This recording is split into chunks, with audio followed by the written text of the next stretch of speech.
Welcome everyone to Old Head Young Minds. This is episode 19. I'm Robert. Are you drunk again? Yes. What just happened? What? Every episode we're like, who's gonna start? Who's gonna start? And go back and listen to like the last 2 or 3 times that you started. You were like, welcome to the, hello, welcome, good morning. That's great. All right. Lost an hour of sleep. You gained it. The fuck are we talking about? All right. Old Heads, Young Minds. I'm Allison Vine. We're going to get into Robert in 1 second, but we have a guest today. Let's introduce her. Ashley Bodnar. Hi. Yes, it's me. It's Ashley Bodnar. Bodnar? See, we all fuck it up all the time. I know. The spelling is interesting. The homegirl Ashley. Yeah, you could just call me Ashley B. It is? I thought it was the other way. I thought other people fucked it up and I was right. But either one could be correct. I really am not into correcting people, but now that I'm here and I get to just say it out loud, I will just say Bodnar. We're clipping that. That's a clip. That's clip number 1. We're going to put it out there as an educational resource for Ashley. It is, when yeah. It's a Hungarian last name, so. That's what your husband is? Yeah. Okay. So we'll get back to what the fuck is wrong with Rob. He just said, just so you guys know, we're taping on November 5th. Today is daylight savings, whatever the fuck that shit is. It's like shit. It's trash. That's what it is. We're not there yet. Supposedly they're getting rid of it, but.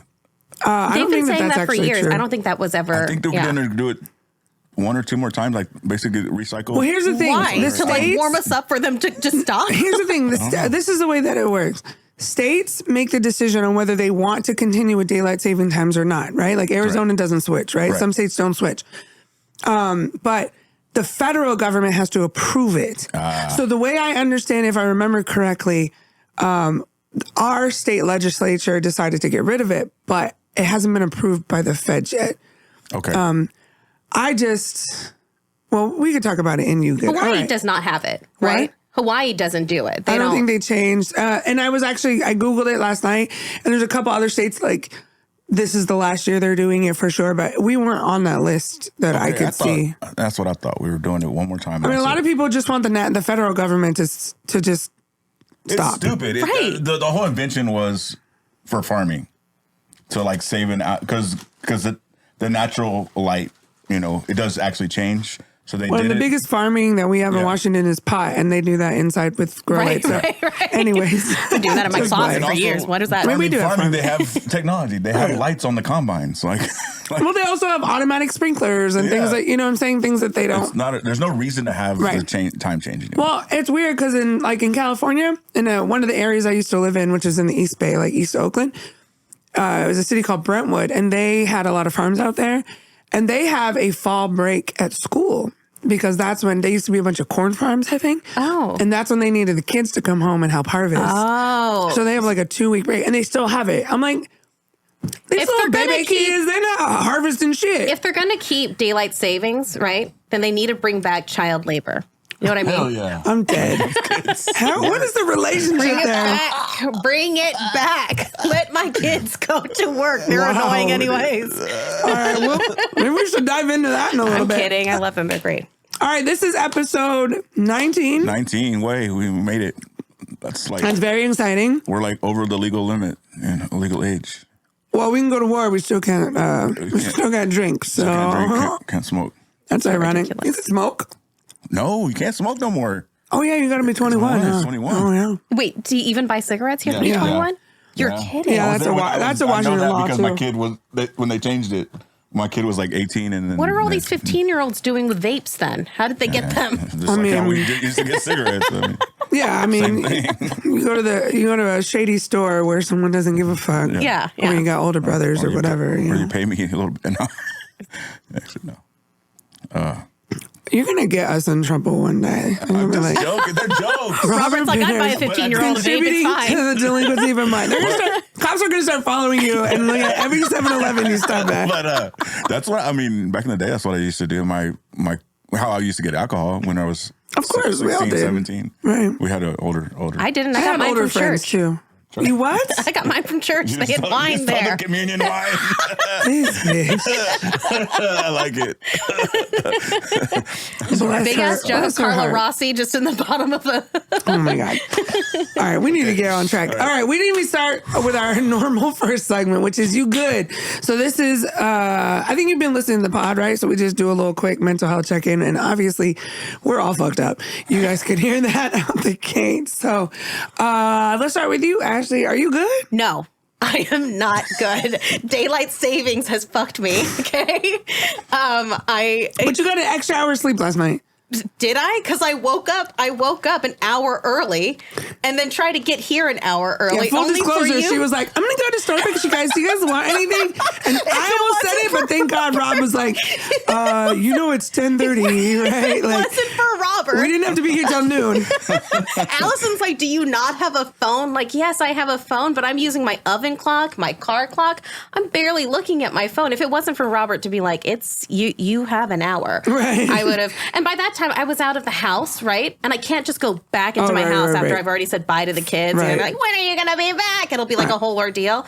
So I was just trapped outside of my house for an you hour. were trapped away from your kids for an hour. Bitch, you should have taken a nap at the mall parking lot. Like, This is what I did for an hour. We have a table covered in snacks That's that true, you we can't do. see. We do.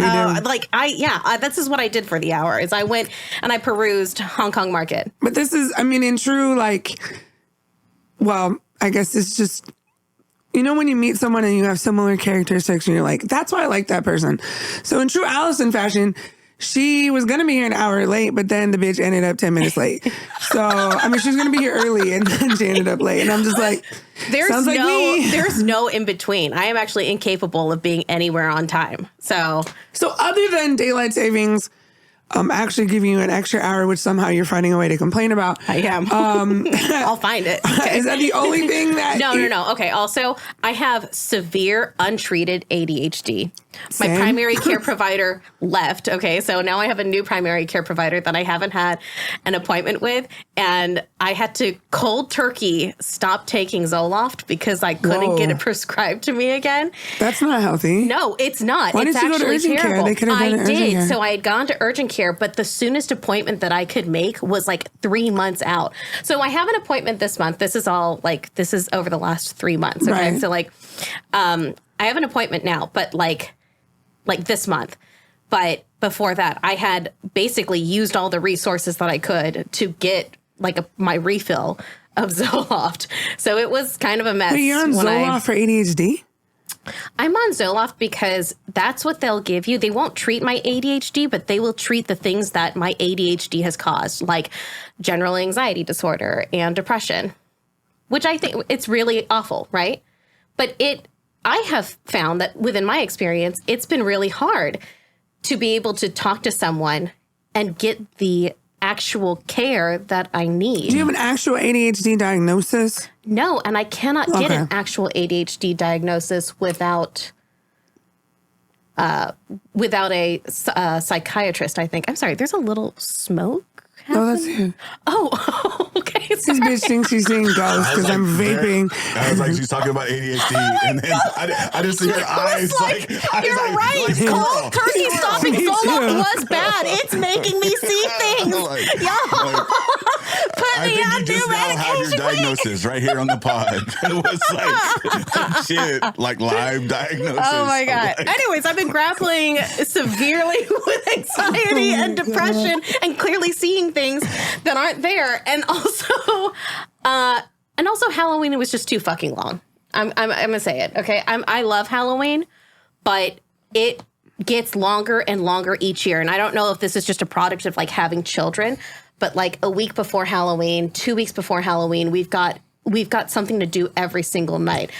I think the general answer or response to that for me is kids fuck everything up. So yeah. Mm-hmm. Yeah. It's just having kids. Yeah, I went to Lamar is Walmart. shaking his head up. I went to Walmart the weekend before Halloween because Halloween was on a Tuesday this year. I went to Walmart and I have to I love and appreciate kind of the wonder of childhood and like seeing my kids experiencing For sure. Halloween and just experiencing things around them. But we went to Walmart the weekend before Halloween. It's packed. It's chaos. There's, And you can also buy a Christmas tree. and you can still buy a Christmas. It's insane. So ridiculous. Like, it's insane. Yeah, absolutely. There's this guy though in a wheelchair with two tanks of oxygen. Okay, like I don't even know what he's doing there other than just trying to be alive. And my son, who's 6, looks at me. My son's like super into cars. He's just jazzed to be at Walmart trying to pick out some Halloween candy and stuff. But he sees this guy roll by and he's just feeling so good.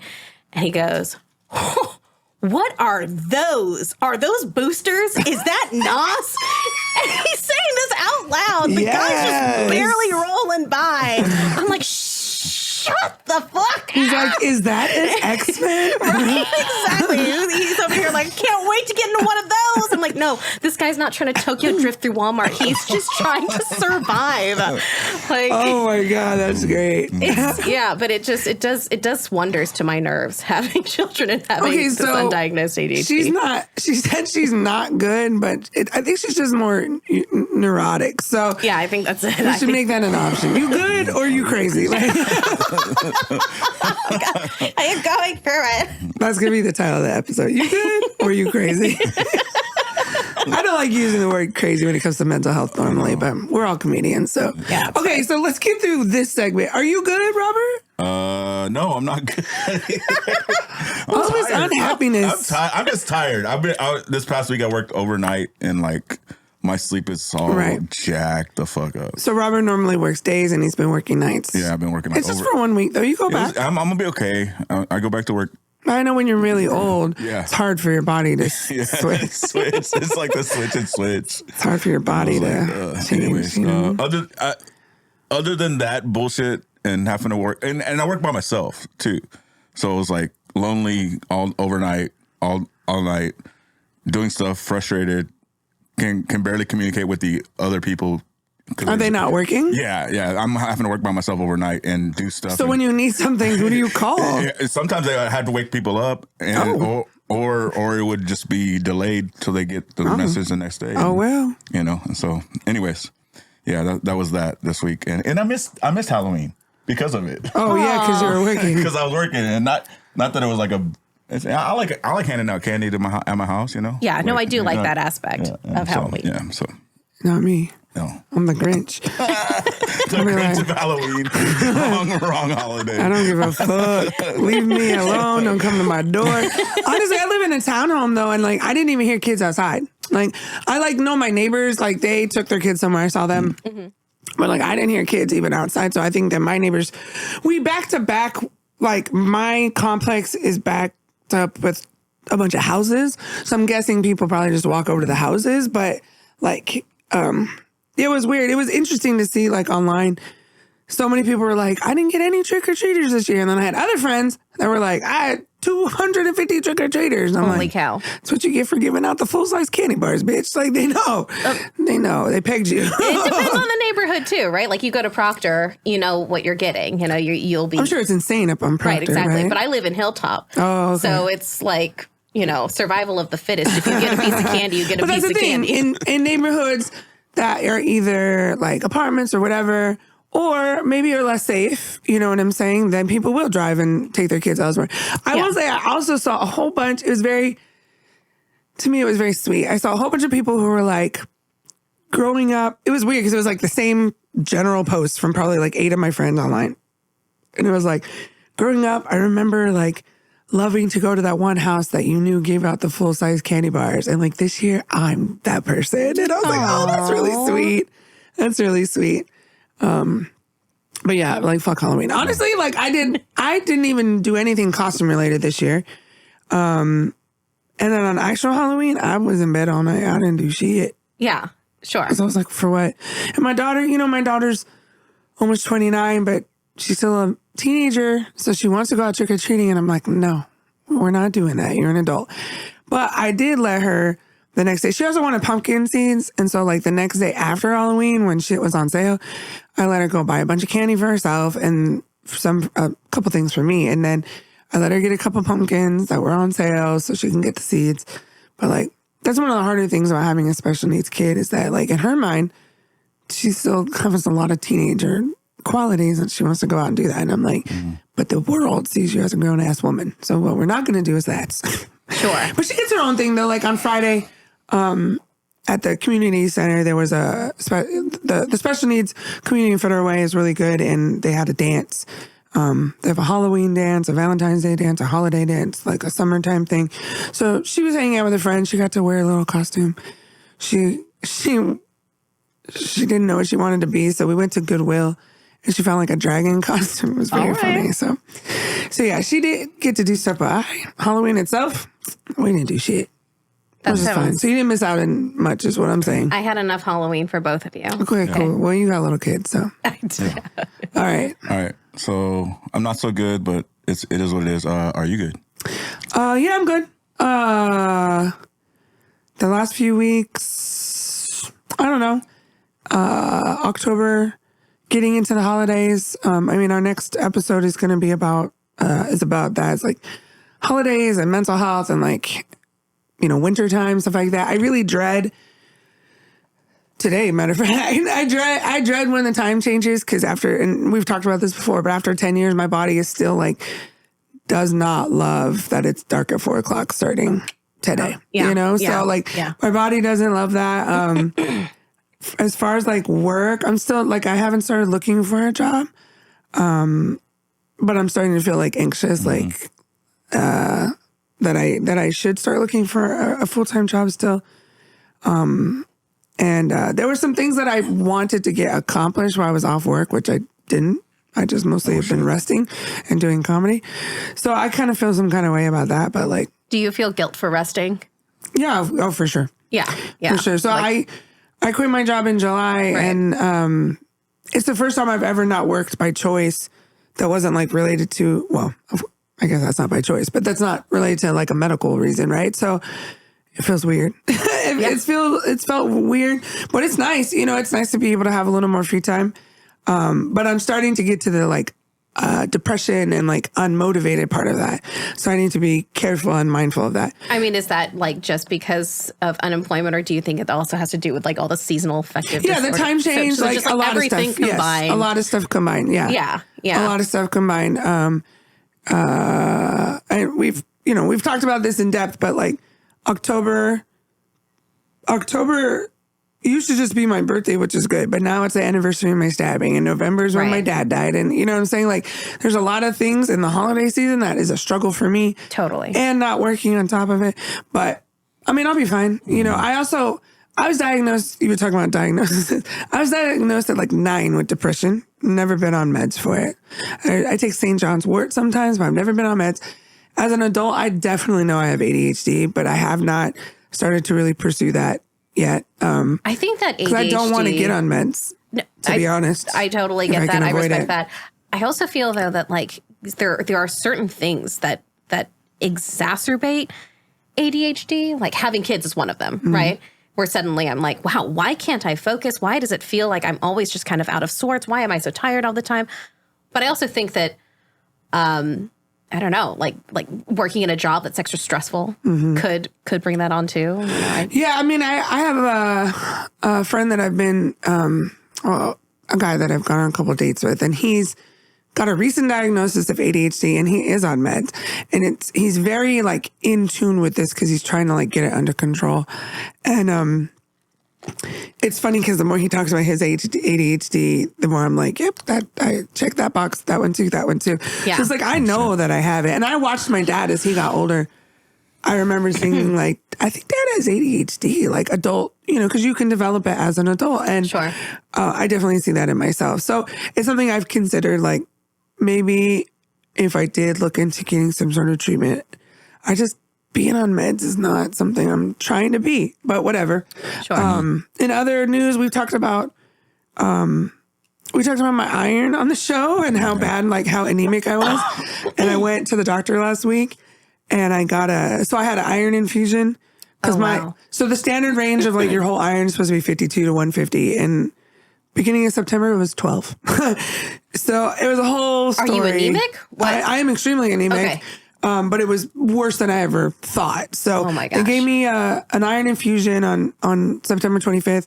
I went back to the doctor a month later and my iron was still a 35. So now we're looking for like causes of the anemia potentially, which it's a long, if you understand medical stuff, it makes sense. But now they're starting to look at like, I feel like we may be going towards like having a hysterectomy because it may have like fibroids or something that's creating issues. Oh my God. Can we have a party? For my uterus? I mean, I didn't use it. It wasn't like yay, it wasn't very, It's called a wasn't very uterus. helpful. Right. So like figuring all that out, but also I think that's what contributed to needing all that rest. You know what I'm saying? Yes. Is that when your iron is low. And I think my doctor said I may be looking at a blood transfusion next time because it's not just that. It's some other things. So all the medical stuff's kind of weird for me right now, but I'm also, like I said, we're taping this November 5th. This will come out after, this will come out like the 13th or 14th, I think. But Yeah, sounds right. but when this comes out, I will be in Canada.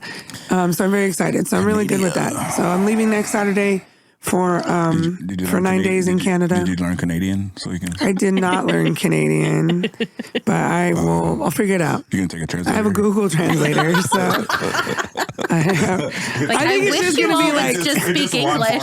It's just Juan Forno on FaceTime. Shout out to Juan. It's like I was thinking in my particular app would just be like, Allison, be nice. Like you're in Canada. You're in Canada. These people didn't hurt you. So yeah, we've talked about it, but I'm going to spend 9 days with Sterling Scott, who's That's right. Yeah, I a heard. Canadian comic, and he just gave me the list of like all the places we're doing. Like we're doing some corporate stuff and some club stuff and some bar stuff, like I thought. But he just sent me the list. The comedy's great, right? But I can do comedy here. The experience for me is spending 9 days with arguably, one of the best Canadian comedians and someone who won San Francisco International Comedy Competition, which is sick. No, that's, you know what I'm saying? amazing. For down there. Yeah. And No, that's just the time spent. I mean, I talk about it, and you know how I work, Robert, but for me, like, I learn a lot from just being around comedians. Yeah. Like you just came to my show last night. Thank you for that. I guess I should shout that out too. I was just on a show with Ty Barnett. Travis Simmons has a room out in Spanaway, basically, at Chi-Town Pizza and the Second City Stage. And Ty Barnett, who's from Chicago but started comedy here, now lives in LA, and he's been on TV, and he's on TV now actually, and he's he was a finalist in Last Comic Standing, and he did Star Search. I found out last night, which is a whole other level of awesome. That's a throwback, right? But he's really close with some of our comedian friends here, right? Mr. Mookie, like everybody. So I was able to get on this show, and Ty is incredibly kind, and it was just a really interesting weekend. But performing with him was an honor, and getting to know him was an honor. And I think I made a good impression on him because he kept saying like, you're the most professional person here. Like, I really appreciate the way you carry yourself and you're funny. And I know for a fact I was one of the funniest people on that show. So I had a really good weekend. So overall I'm good, but like the health stuff kind of creates a little anxiety, I guess. But anyway, so everybody's kind of like meh, which is not uncommon, I guess. Yes. Have you done a corporate gig before? Yeah, I've done a few. How do you feel about that? I mean, when I met Sterling, one of the things he said was like, I want to bring you down for some corporate gigs. Can you do clean? Can you work clean? Right. And I'm like, everything I do is clean if I take the fuck out. Like, if you think about my topics. No, your comedy's typically not. Yeah, you're not. Yeah, I mean, I say fucking bitch a lot or whatever, but it's those are flavor words. You know what I'm saying? Sure. Those are adjectives, not. I don't talk about my dick, you know what I'm saying? Like, I don't do a lot of raunchy shit, but my dick's not that impressive, that's why. But but like, no, I don't have a problem doing that. And honestly, I guess depend on the corporate, entity that you're working with. I'm older, I'm more relatable to those people, you know what I'm saying? Okay. So Yeah. I feel like those people like me. You know, I will say also at the show this weekend, I told you Friday, there was a couple there that run a bunch of events on Vashon Island. There was a lot of comics on these shows because Travis just puts a bunch of guests in there, right? So there was probably 7-8 comics at least, maybe more, on the Friday show. And I was the one comic that this couple came up to later. They know Ty. A bunch of people came out just to see Ty. They haven't seen Ty in years. He hasn't been up here. So they came out to see the headliner. But the guy, he approached me and was like, I want to talk to you after the show. And afterwards, I wasn't going to say anything. I just wanted to see if if he meant it, he will find me. And he did. He came and find me, got my number, gave me his. And he was like, we have a show. We do it quarterly. You know, it's like 100 people in Vashon Island and they will love you. And I was like, that's dope. That's awesome. So corporate gigs, private gigs, things like that. I mean, that's just a regular gig, I guess. But yeah. I think that's an older crowd. Like these people were definitely in their like late 50s, early 60s, you know? So it's like, I'm more relatable to them in a lot of ways. But then I have to like temper some of my gangster, you know what I'm saying? Like some of the shit I say, I have to be careful because it's not relatable because some of my stuff is very much based in growing up at the Bay, having black friends, being, you know, hip hop. And that language doesn't translate well to a room of old white people. Right. But that's what's good about comedy, right? It's like you should learn how to read the room. Yeah. Unfortunately, there's a lot of people that don't. So yeah. Whatever. Yeah. We're not naming names. No, not you. No, not you. Although, and we haven't talked about this. We didn't really talk about this, but I noticed when you did my show in Seattle, like some of your, like I didn't realize there's a lot of your stuff that's like very sex based. You know what I'm saying? And so I would challenge you to maybe work away from some of that. I realize that, and I'm trying to because that's how you get sets, right? Yeah, like you get when you go down to like Amanda Lindeal or Amanda Arnold's sex rooms. That's where you do the raunchy shit, and then when you're in, you know, a bar with a bunch of old white people, then you do your family shit. Yeah. But that's the things that we learn and grow, and we're all still very new, you know? So, totally. So, yeah, that's where we're at. So, where we at? What to do, I guess. I mean, we're here for a guest, so I know we're gonna get to know you more. So we just kind of dived into everything, but do you want to tell us a little bit about yourself, like where you grew up? Yeah. Why you have a bunch of Asian snacks on the table? Because I'm fat. I mean, that part. Go ahead. Sure. Yeah. Though I'm Ashley. So my dad was in the Air Force for 28 years. Oh shit. And we spent that time moving around, and we were stationed when I was really young. We were stationed in Oklahoma, which is where my dad's family's from. And my mom's Korean, by the way. Sorry, I'm Asian American. I don't know if you can tell, but my mom's Korean. My dad's white. I'm being honest. You're white passing. Like if people don't get up to you closely, you wouldn't know. Like if they were blind. I don't think she's never white been passing. Told that I was white passing. Never, not a day in my life. No. Yeah, I think if you didn't see her, if you just heard her. Okay. Because she's American, right? Yeah. But I think looking at, like, I knew she was some form, like some level of Asian. There was Asian in there. I'll tell you from or native. It took me a minute. Okay, I've gotten that as well, too. So, yeah. Well, no, I'm not native. I can say native for sure. I'm Korean and my dad's white. Yeah. And anyways, his family's from Oklahoma. My parents were stationed there. They had my sister. My mom had a not so great time, okay? For, I think, relatively obvious reasons. Oklahoma's just it's flat. It's there's really not much to do there. Is that where you were born? That's where my sister was born. They'd had me in the Philippines, so they had this like three-year honeymoon. But wait, what is your mom? She's Korean. And where did your dad meet her? In Korea. His first day. Was he stationed there? Yeah, so he was stationed there. My dad was like, this is his first assignment overseas. His first day in Korea. He sees my mom sitting at the USO and asks if he can take her picture. He's got this Polaroid camera. And my mom, by the way, total knockout. Okay. Absolutely gorgeous. My dad, the way that she describes him, she was like, when I first saw your dad, I thought he was sick. I thought he was like, I didn't know white people got that white. He was not going to be okay. Yeah. And I was like, in true Asian women fashion though, like if you ever see a white guy who looks like he's not going to make it, he's not going to be here next year, he's probably got an Asian girlfriend. Like if it just, for whatever reason, we just gravitate. So no, she saw my dad. Hey, why was your mom at the USO? What was she doing? Hoeing? Okay. I was like, she was trying to get her. Kidding. She was trying to get her a sick white man. I'm totally kidding. I actually have no idea what the hell she was doing at the USO. Exactly that. Remember when we were driving? No, that wasn't you. That was Derek. We were driving with Melanie Hearn down to Oregon. Okay. And as we passed JPLM, I was like, yeah, like this is where all the restaurants are, all the, military guys when they're off base. And she goes, is there a gas station? Can I go pick up a husband?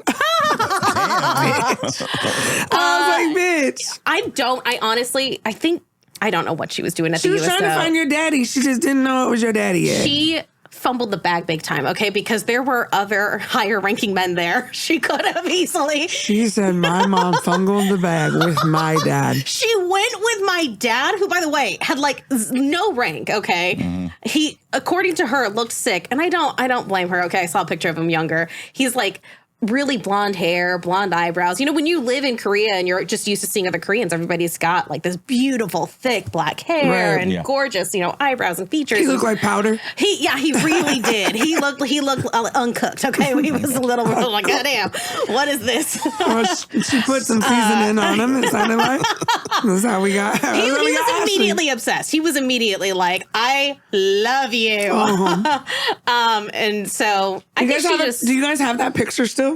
We do. We absolutely do. He kept one and she kept one. And they did. So he takes a picture of her.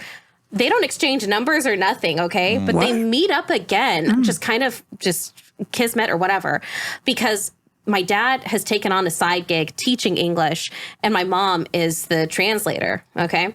So they meet up again. Oh, that sounds like a very intentional universe right there. Right? Boy. Oh, their whole relationship feels that way for sure. So they have this kind of a whirlwind-ish romance, and then they decide to get married. My mom's like, get me the fuck out of here. They get stationed in the Philippines, which is like paradise for my mom. My mom's talking about like, she's at the golf course every day. My dad's wondering where she is. She was having the time of her life, though, okay? So they have me, and my dad's like, I think it's time that we move back to the States, and I'm going to take you to America's paradise, Oklahoma. Oh, and yeah. So you're American because you were born on the base. Yeah. So I was born on the base. You still had American citizenship. Right, exactly. And your mom became a citizen eventually because married to your dad. Right, okay. Exactly. And then you guys moved to white America. We moved to the middle, the butthole of America, just right there in the center. Moved to Oklahoma. Because he was stationed there. I mean, it wasn't like it was a choice, right? Yeah, he was stationed there, but his family lived there. He's more or less from there. Yes, yeah. His dad was also in the Air Force, so they moved around a lot, but they ended up settling back down in Oklahoma. So my mom gets to Oklahoma and she's like, this is not what I thought it was going to be. And she had to deal. This was like, I think the first time that she really did have to deal with racism. And so she gets there and it's coming from all sides. It's coming from his family. He's white. So how supportive is he, So it was not a great experience for my mom. Then right after Oklahoma, they get stationed here in Washington. And my mom's like, holy shit, this is paradise. This is it. Because, even back then, this was like 1992. We still had a Korean community here. You had plenty of Korean markets and everything else. I live further away. Well, we have a huge Korean population. Yeah. She went from, somewhere in Oklahoma where there were no Asian markets. Yeah. There's maybe two other Koreans that she knew. Yeah. Feeling extremely isolated. We have 2 H Marts in Federal Way alone. See? Yeah. So she got here and she was like, this is it. And it's beautiful, right? Yeah. You've got the mountain and the trees and so much nature. And by then it was you and your sister? So it was me and my sister. Is that it? Nope. And then they had my brother. Oh, okay. Andy. So it's Ashley, Alice, Andy. Oh, I met Andy. Oh, yeah, I met them. I met your sister. My parents were super creative with the names. Every time I met, they're always together. We're always, we're just kind of we're kind of a unit. It's kind of what happens when your parents traumatize you enough. Like you end up getting close. Yeah, you trauma bonded to your siblings. Are so sweet. They're very cool. They are great. They're my best friends. They're my siblings. They're everything. So they have Andy, and then we get stationed in Montana. Now Montana's beautiful, but it does not have a lot of diversity. Right. And I remember on that base, we were living in a duplex with the only other, I think, Asian family at that base, and they were Filipino. They put you in the same. Yeah. So I mean, like, you're my Asian, mom. you're Asian. Yeah, right. Right. And that was actually kind of nice for my mom and I for get the it other works out family. Like, okay, but I'm like, was that racism or chance? Right, you right. know? No, it was racism for sure. So. But I mean, also that's kind of almost. There's never a good kind of racism, but that's like well-intentioned shit, right? Yeah. If they were just like, oh, the Asian families may have stuff in common, even though you're not from the same part of Asia. But Right. Yeah, they were just like, your eyes and your eyes look similar enough. We're putting you all together. She's a terrible driver. You're a terrible. No. Some stereotypes are true. Okay, Anyways. but seriously, though, my mom falls into that stereotype. Do not get into a vehicle with her. She will kill you, okay? See, She'll when an survive Asian says miraculously. it must be true. Thank you. Say it louder. I hate that shit. I hate when people be like, that's racist. It's only racist if it's not true. I know plenty of great Asian drivers. Look, Tokyo Drift happened for a reason, Bitch. okay? They were very good at driving. That's a bit of a They're reach. excellent drivers, okay, some might say. I just am not a good driver, and neither is my mother. Coincidentally, it's fine. It is what it is. So, anyways, they have Andy. We get moved to Montana. We're there for 2 years, and my mom, there's just not enough.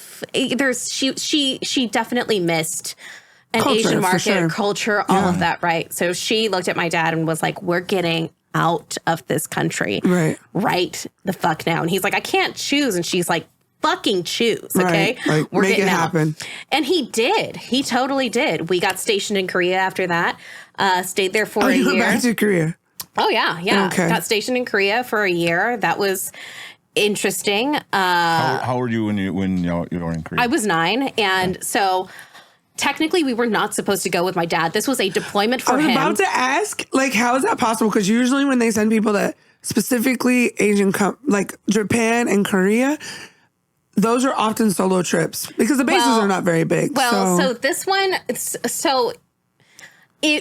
because it was only a year, that's why it was a solo trip. Now, had they said, "Hey, we're going to station you here for a number of years," that would be something he could totally bring his family over for. I don't know. Did your mom just like handcuff everybody to your dad? Pretty much. She was like, "We're going to get the fuck out of Hooterite," and we're going That's to probably kind of goddamn nice Korea. to go home though for a year where her family is. It was and- amazing. I had not met my Korean family before then. So we get there. Because we're technically not supposed to be there, they're kind of like, "Hey, there's only so much room in these schools." So my brother and sister were able to go to school, but they had no room in the 4th grade class. So I spent a year homeschooled. Oh shit! Yeah. So if you want to know why I'm funny, By force. why I'm like this, It's the Kira Hillman effect. Goddamn! It affected me hard for that year. So That's wild, actually. yeah, it was not a good time. I think 10 out of 10 The military do was not. like, we didn't tell you to bring all these damn Right, kids. exactly. My dad was like, "Fuck." So my mom too was like, she's like, "What am I supposed to do?" Like, so I had an intense year of math because she was home, right? And so my dad, who was supposed to be teaching me English, was like, "Here's the Bible." So Wow. I wasn't able to work that much with If that wasn't the language most and language arts stereotyped and history, but White Oklahoman dad was like, "Here's the Bible," and the Asian mom was like, "Math." Because she was like, "I don't know grammar, but I do know calculus. Let's go, bitch." I think I've got that math dyslexia, though. She was so fucking mean to me. I spent that year getting pinched like a motherfucker. She was Getting pinched. getting hit Also with shoes Asian. and shit. I was like, "God damn." If you ask my did you get parents, pinched growing up? Yes. did you get hit with a shoe every once in a while, like a house slipper? A slipper, a spoon, Yeah. Nice. stick. Yeah. Nice. He's black and plastic Korean. hanger. You're black and Korean? Yeah. Oh, nice. Look at that. Hi, Wendy's. Anyang. We have 2.5 white people, half a black person, and a whole Korean person in this room right now. This is an international podcast. Right. Look And at I'm us. Canadian, so we are a whole international podcast today. Robert, don't you speak Spanish or something? No, he thinks he's Mexican. I do. Hey, it's not my fault. It's not my fault. I grew up for around you. nothing but Mexicans. I married a Mexican. I married a Mexican. I have a black friend, so I'm not racist. The fuck? I know. a lot of the culture. So you only spent a year over there, and then what happened? You came back? And then we moved back to Washington for 2 years. Okay. We just needed to do our little states thing to solidify like residency and stuff. So we did that. And then my dad got stationed in Okinawa and we stayed there for so you went to 9 Japan. years. Shit. That's a long time to be in one spot. Yes, yeah. So when I think about where I'm from, I would probably say, you know, of all the places that I'd been growing up, Okinawa was what I considered home. And did you learn to speak Japanese? Not enough. Oh. Not enough. You know, there was a lot of like watashi wa toilet does, which apparently means I'm a toilet. I always thought I was asking for it.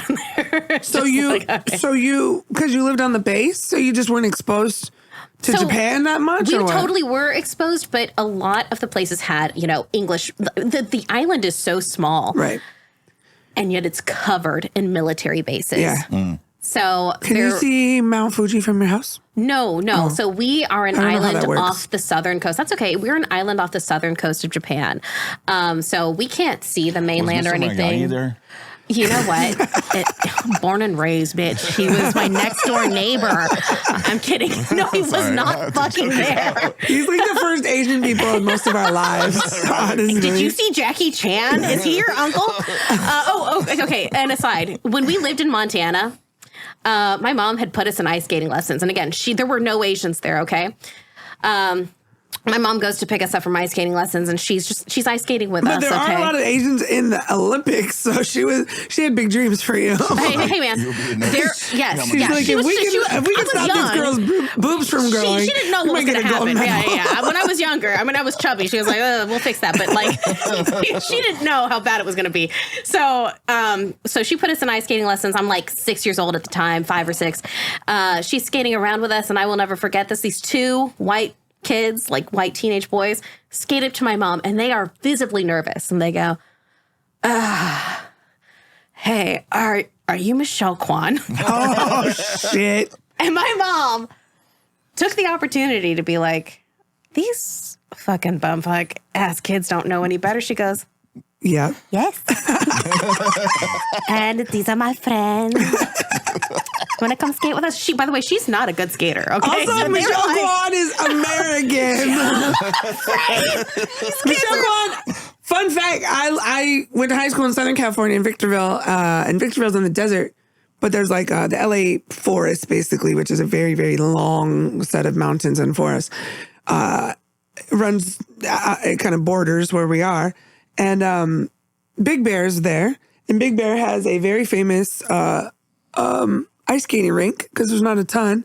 And Michelle Kwan used to train there. So, amazing. Yeah. So Michelle Kwan used to kind of come and be in our area when she was staying up there training. That's amazing. And she was in Great Falls, Montana for a year. So But also she wasn't. American. That was just my mom. She's American. She's American. She's American. Right. She is American, right. She doesn't, But anyways, there's two white guys out there in the world. There's 2 white guys out there in the world right now who are like, we met Michelle Kwan. Guess we're in Great Falls, Montana. Okay. That's great. She was hanging out with these 2 I just love that she went girls. with it. She was like, yep. All Asian people look alike. Exactly. But also, you clearly don't know Michelle Kwan because I just spoke to you with a Korean accent. Right. They don't know the difference. They're like, whatever. Her lips are moving. I'm sure she's, it's cool. That's funny. That's good. Oh my, that total digression. But on Friday night at my show, my daughter's boyfriend's mom came and brought her son-in-law. So my daughter's boyfriend's brother-in-law, whatever, right? Because they all live together. And they had a lot of drinks. And on the way out, the brother-in-law said to Mr. Mookie, was like, oh, that you had a great set, blah, blah, blah, blah, blah. And I was like, Mr. Mookie wasn't on the show tonight because he didn't get there till later. And there's only one show on Friday. Right. And I just looked at him. He's Russian. And he's like this 6'4". He's funny as shit. He's Russian. I mean, he's American, but he was born in Russia. And I looked at him and was like, he wasn't on the show and he's drunk. He's like, yes, he was. He was sober. I was like, no, all black people don't look alike, bro. And he was just like, you could just see him visibly go, oh my God. Am I? Is she lying? Am I lying? Is my racism showing? It's all the vodka, I'm sure. But See, and then that's racist too because he's Russian. He drinks vodka. well, he actually goes. I think my Russian tolerance isn't kicking in or something. Because he was very clearly tipsy. I was like, all black people don't look alike. Yeah. It was so funny, but yeah. I mean, again, unintentional, but microaggressive behavior. Okay, but I also know plenty of people who have like face blindness, you know? I think that's something that apparently, if you're on the autism spectrum, it's more likely that you will have some form of face blindness, right? And my sister and I look very much alike, and I have totally been addressed as my sister before. You guys do look alike. It's not me, but I'm just going to go with it. Pass on the message when I see her. There are some races, some cultures where people do look very alike. Sure. You know what I'm saying? Yeah. So I can see if you don't have like an intimate relationship with a person, not knowing, right? Just because, sometimes I get recognized. I'm like, how do people recognize me? And I forget. I'm like 5'10". I'm covered in tattoos. I'm a big bitch and I have a mohawk right now. Like, I'm not the average person in any way, shape, or form. Yeah. But there are people that are just kind of, even white girls, like, look at any Taylor Swift concert and see if you can pull those bitches apart, you know? Yeah. So, it's unintentional, of course, but yeah. And I still love your mom just went with it. That's great. Every once in a while when the Olympics come up, we're like, Michelle Kwan, why aren't you there? What are you doing? Would you like to comment on what's going on? Triple axel this, triple axel that, you know? So you were in 9 years in Japan. Yeah, so now you're almost an adult. I am an adult by that time, right? So I'm 18. I don't leave Japan until I until I come out here for college. That whole process too, applying to universities when you live overseas, it's not a fun process. It's really hard to take like phone interviews when, they're in New York and you're in Japan and they call you at 3 a.m. Right. Your dad answers and he's like, it's Columbia University. You've got to be like, hello. Flex. Hi. Yeah. Also, I had the most insane college counselor. I said Columbia, bitch. Yes. I went to a junior college. What are you talking about? I had the most insane counselor in my high school. My grades were, by the way, subpar. This is a facade, okay? This is to make you think I'm smart. I'm not, okay? I was a very B student, okay? But I had a bunch of extracurricular activities and a ton of community service hours. So my counselor was like, you look great on paper. She was like, you should apply to every single Ivy League. Like, and my biracial, mom, super into the community. Right. I'm the wrong biracial though. I'm Asian, and Columbia was like, we have so many of those. We actually don't need any more of those. They're like, we need a something else. Asian. We don't need an Ashley Asian. Right. Like, you're kind of the two worst things. So I got pretty much shafted by all of the Ivy Leagues. But University of Washington in Seattle was like, we'll take you. And my mom, growing up, her threat was like, are you going to be an idiot and go to a state school? What's wrong with that? I still don't know. But according to her, all of her friends' kids had gone to Ivy Leagues, right? Your mom went from tricking at the USO to being bougie as fuck. She really did. Okay, she also did this, though. So she met my dad. My dad's just like an airman. My mom's like, I can't. My lifestyle just can't. I can't do that. So if you could become an officer, he's like, how the fuck? I don't got an education. I'm a dropout. You're gonna go to college for that. She was like, yeah, all of that. I hear you, but you need to become and he did. He ends up becoming an officer. Okay. The whole time, by the way, my mom's standing behind him, like with a rolling pin, like, you know what you need to do now. Like, so yeah, she propels him into his career, and she is very good at this. Yes. So she propels me into school and into all of these other things. All of my accomplishments until I was like 18, all of those things I can pretty easily dedicate to my mother. That was very thing? Tiger mom like. It's a double-edged sword. Right. Because there was a lot of, I got to experience a lot and push myself to do things that I didn't necessarily want to do, but I also didn't get to really understand who I was. Right. So you came here, you went to UW. Yeah, went to UW, majored in English. Degree in? Oh. And then, because because the maths don't work here. Got okay. it. So there was no engineering and there was no medical. And my parents, I think, realized they were like, oh, we've made a huge mistake. Right. And then after college, I was like, okay, let's be clear. That's not we made a huge mistake. That's we set expectations that have nothing to do with our actual child. Exactly.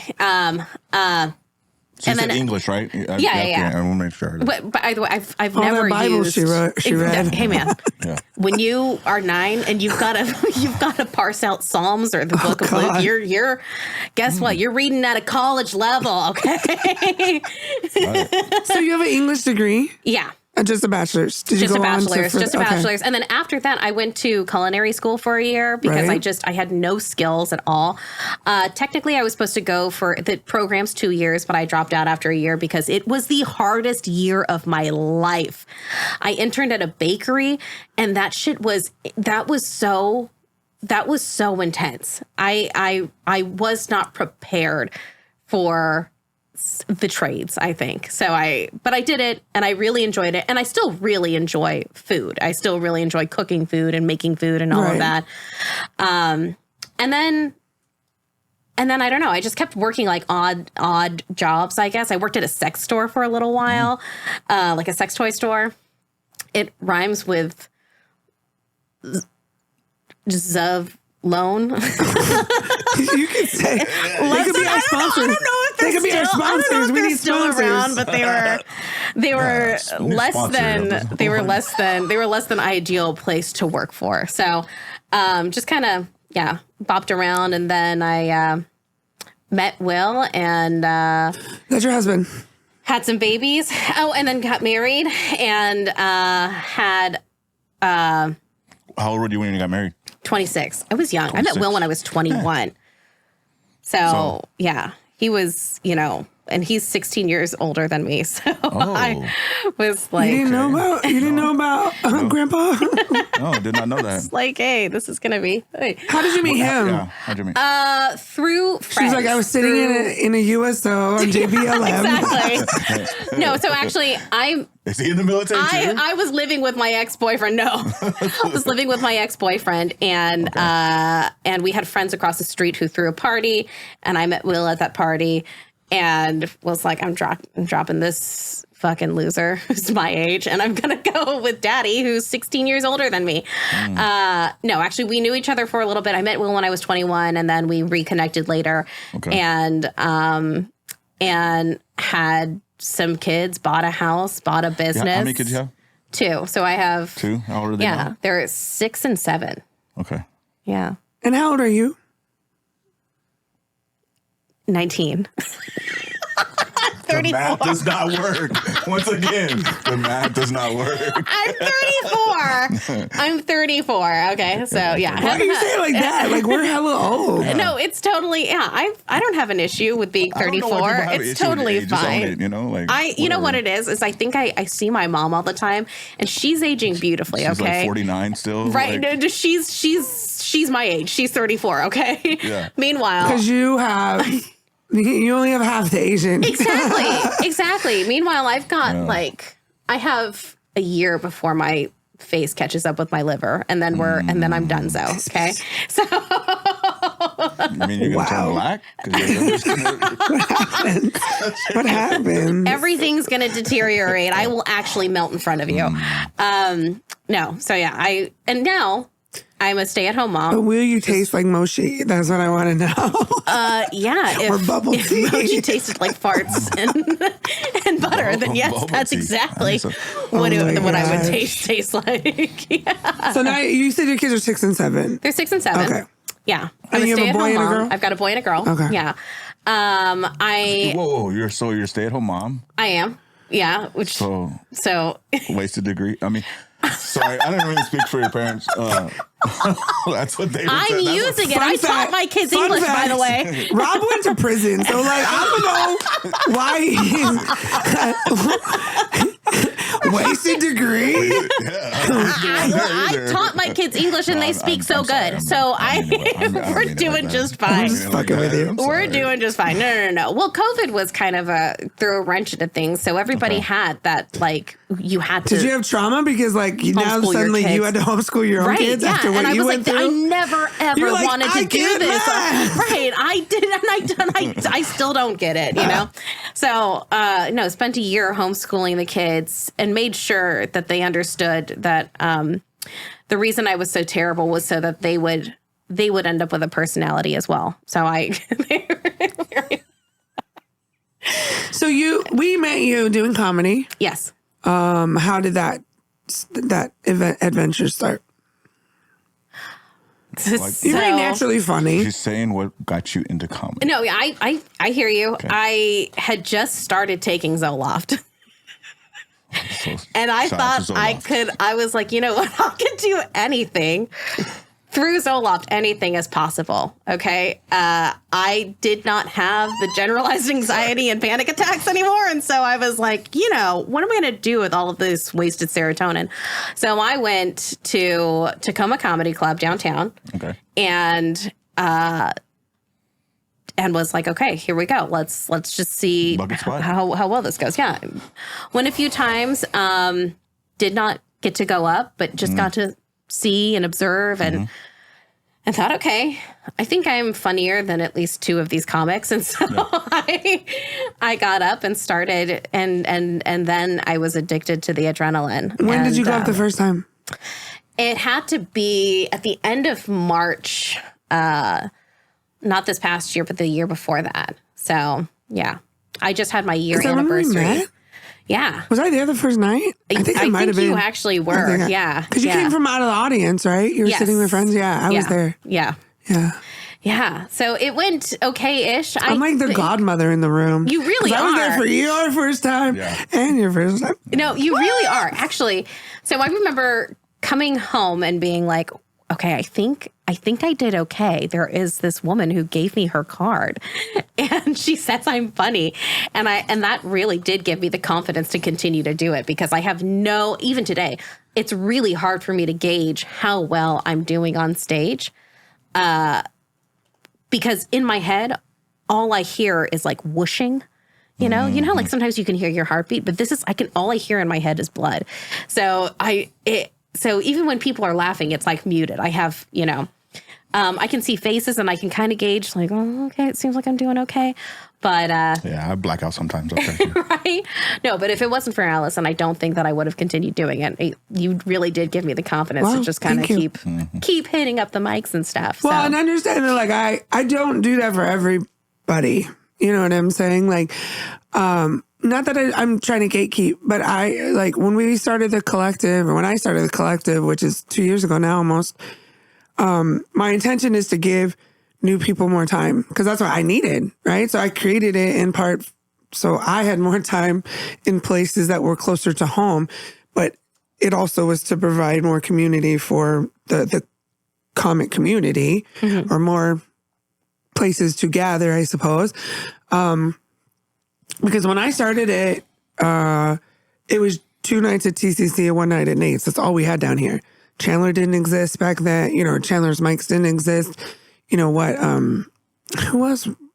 I don't know. The Broken Spoke stuff, with or without Chandler didn't exist back then. And some of the other mics that we have now in the South End didn't even exist. So when I would see a new comic, I was always like giving people my card or talking to them and telling them if I thought they were somebody worth even inviting. Like if you didn't seem like a comic who cared that much, like sometimes people just go up just to try it. Sure. And I still, to this day, I'll ask people. I saw a guy at Flight Path last week that I thought was funny. Potentially his energy was great. He didn't write a lot of jokes. And so I asked him later, like, are you serious about trying to do comedy? Or like, what are you thinking there? And he was honest. He was kind of like, nah, I don't know. And I was like, okay. So I didn't even tell him about anything because I also don't want you wasting time. Yeah. Where somebody else could get some, Yeah, absolutely. I had always been told that I was funny growing up. And I think I was just at a point too. This was like after the pandemic and I hadn't done anything for like a year or two. And I just wanted to get out. I just needed my own thing. After being trapped, in the house with the kids and everybody else for so long, I needed an outlet. Well, you had very little kids during the pandemic, right? Yeah, so yeah. Like 3 and 4, so right, that's a lot. Right, yeah. We knocked out so many things. We learned how to read. We learned how to piss in the toilet. We did all. Did your kiddo go to kindergarten online? Yeah, yeah. Okay. They did kindergarten. No, they were both in preschool, so they both did preschool online. Oh, okay. It was Montessori preschool. It made no sense that it was online. Right. I was like, we're just here to say that we're here. Right. But yeah, it was not fun, and it was tough too, especially for the kids socially. There have been studies that are, out now that have noted that children who were of a certain age during the pandemic, specifically school-age children, their skills are either delayed or they're going to be behind. There's trauma there. You don't know what things they faced. Like I was saying too, I live in Hilltop. And so my kids go to the school in Hilltop, the elementary school in Hilltop, formerly McCarver, now Edna Travis. I don't believe in picking schools. I believe that if we came to this neighborhood, then we are part of this community, and we use the things that the community has to provide. So yeah, my kids go to the elementary school here, and a lot of these kids are not okay. I chaperoned both of their field trips. A lot of these kids have issues that, they are. It's really hard to address in the small span of time that they're at school. Well, the Hilltop, just for people who aren't from around here, the Hilltop in Tacoma, it's a socioeconomically depressed area. It's an area where there's a lot of unhoused folks and a lot of people with drug addiction and mental health. Yeah. And so when you have those low, especially just the generalized issues of a low, socioeconomic area or a depressed area, then you're going to have a lot of trauma. And you're going to see that in the children. Well, there's a lot of economic disparity in the area. So that's true, because there are some nice neighborhoods up at the top. Right, exactly. So there's a lot. There is very real economic disparity. We can see that. So, for instance, too, the kids' elementary school within the catchment or within the zone that the school provides to. In that catchment, there are 3 homeless shelters. So we serve all of those families. And, it's one thing to have, whatever traumas you experienced, as a family in your home or whatever. It's another thing to come from this sort of like transient lifestyle. And then to, be going to school and not knowing whether or not you're going to be able to go back to a home, stable shelter, what? If you have food. If you have food is the biggest issue. Right, exactly. In most homes. Yeah, absolutely. So yeah, these kids are facing some really dire issues, and then we expect them to go to school and learn something. Your husband's white, right? Yeah. So your kids are like 3/4 white and then 1/4 Korean. Yeah. But the school that they go to, I'm assuming, is very diverse, right? It's extremely diverse, which is good for them. Yeah, it's great for them.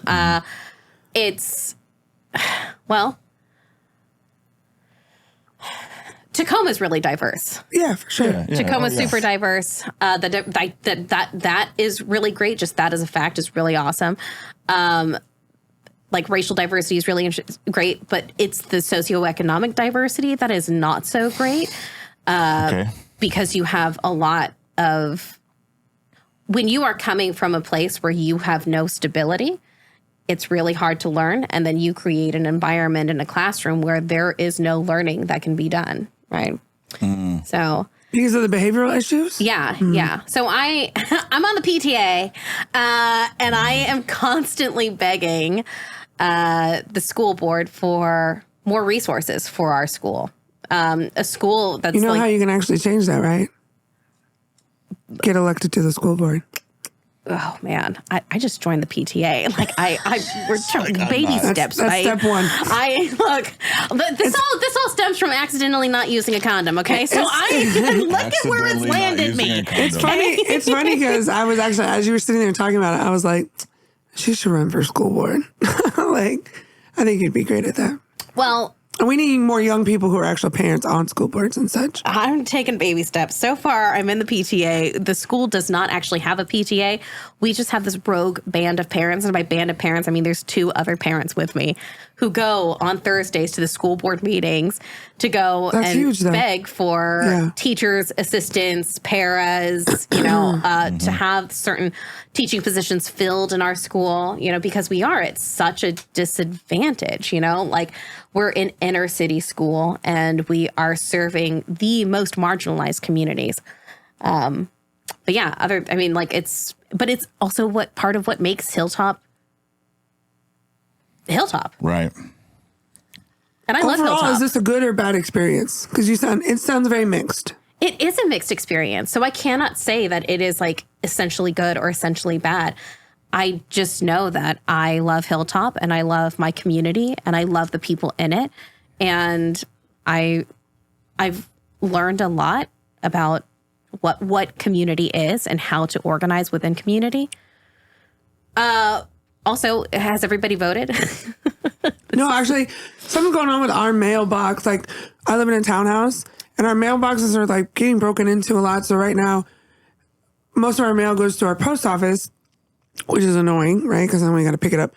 But sometimes it goes into our mailbox. And I have Samantha, post office is across the street from our house. So Samantha goes over there a couple times a week and picks it up. But we have not gotten our ballots. Oh, wow. Oh, my gosh. And I called last week, though, and asked them to send a second set.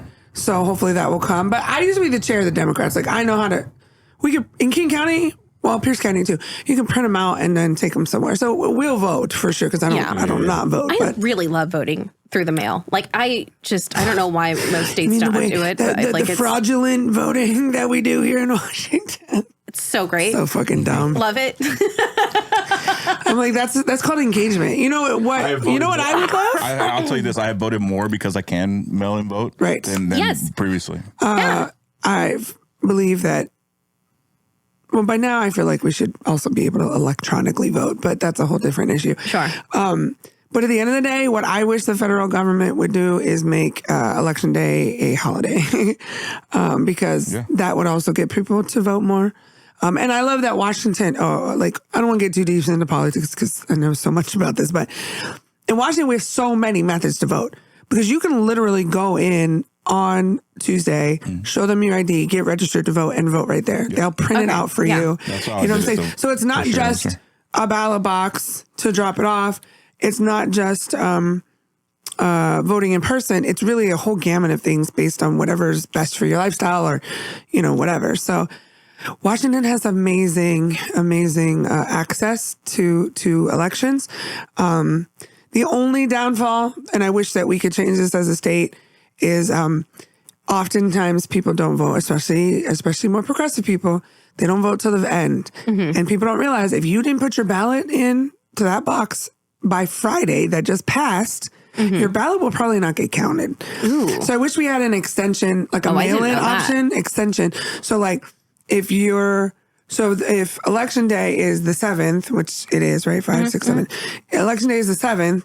I wish that they had till the 10th to get all of the ballots in, because that's what happens is that people are going to put their ballots in their mailbox on Tuesday, and those ballots are not going to they can't get to the election center. So that's the only thing I wish that we had a workaround. That's why I wish we had a day off to vote. I wish we were actually given a holiday. Yeah, it should be a national holiday, right? At least, and it's weird though, because you have primaries are different in every state, and it's a little more complicated than it seems. But the first Tuesday in November, every state has an election, so that Tuesday should be the day that is a national holiday. I wish they would do that. I mean, honestly, they could make it a state holiday too if they wanted to. But are you involved with local politics in federal way? I was the chair of the Democrats in the 30th legislative district. So city council stuff too, like you. I ran city council campaigns. Oh wow, that's why I said that's why I said that. Amazing. There's he works for the treasurer's office now. He's the diversity and inclusion. I don't know what he does, but a guy that works for the treasurer now. Our state treasurer is also from the 30th LD. So he got elected as a state representative, and now he's our statewide treasurer, Mike Pellicciati. And then the person that works for him on the diversity and equity stuff. His name is Jesse Jones, and he was a state representative. Prior to that, he was a Federal Way City Council member, and I ran his city council campaign. So I was there when he started his political journey. We ran a campaign. Now he's family, like we're brother and sister now, basically. So yeah, I did that for 5 years. I was the chair. 4.5 years I was the chair, and then 6 years I was part of the organization. Because when I moved here 10 years ago, I got a little card in the mail that said, "Hey, you're a Democrat. Come to the caucus." And I'm like, "What the fuck is a caucus?" And I voted most of my life. Voting was always important to me. In fact, I was running in college when I turned 18 because I started school early. And so I remember like leaving school and like going to the post office and registering to vote, like not leaving college, but like getting out of school that day and going to register to vote on my birthday because it was very important to me. And my birthday is in October, and you have to be registered. Back then, you had to be registered 30 days in advance. So my birthday is October 2nd. And so you only had, a tiny window to get registered. So I went on my birthday. I got registered to vote so I could vote. And that was actually 1996, which is the second time that we elected Bill Clinton. So I wanted to vote because it was a presidential year. That was important to me. So politics has always kind of been in my wheelhouse. But yes, when I moved here, the caucus, have you ever caucused? No. They don't do it anymore, so it doesn't matter. No. But the caucus process is when you get together with your own party and you pick people that you're going to move on to different positions. That's a very broad overview, but you're actually in the room and you're picking people to be delegates to different events that happen, including on a presidential year to go to be a delegate for the state of Washington and go to wherever like the Democratic National Convention is to pick the nominee. So it's like hands-on politics. So when I went to this thing just to check it out, it was an all-day thing. I did not know what to expect. It was very disorganized in a lot of ways. And so the way my brain works, this is like, how do I make this better? So I'm like, what's the organization that puts this caucus on? Oh, it's the Democrats. Okay, cool.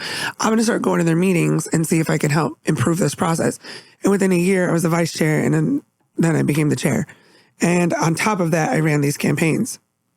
So, yeah. That's awesome. I've done a lot of work. That's why I said she should run for school board. Because they need young people, and they need people that, Tacoma's not as bad as some areas, obviously, but like, that's where the Trumpers are they're trying to infiltrate at the school board level. Because what happens is if you get elected to a school board position and you're a school board member for, let's say, 6 years, now you want to run for city council position, or now you want to run for state representative position, you have an elected position that's kind of a low stakes position.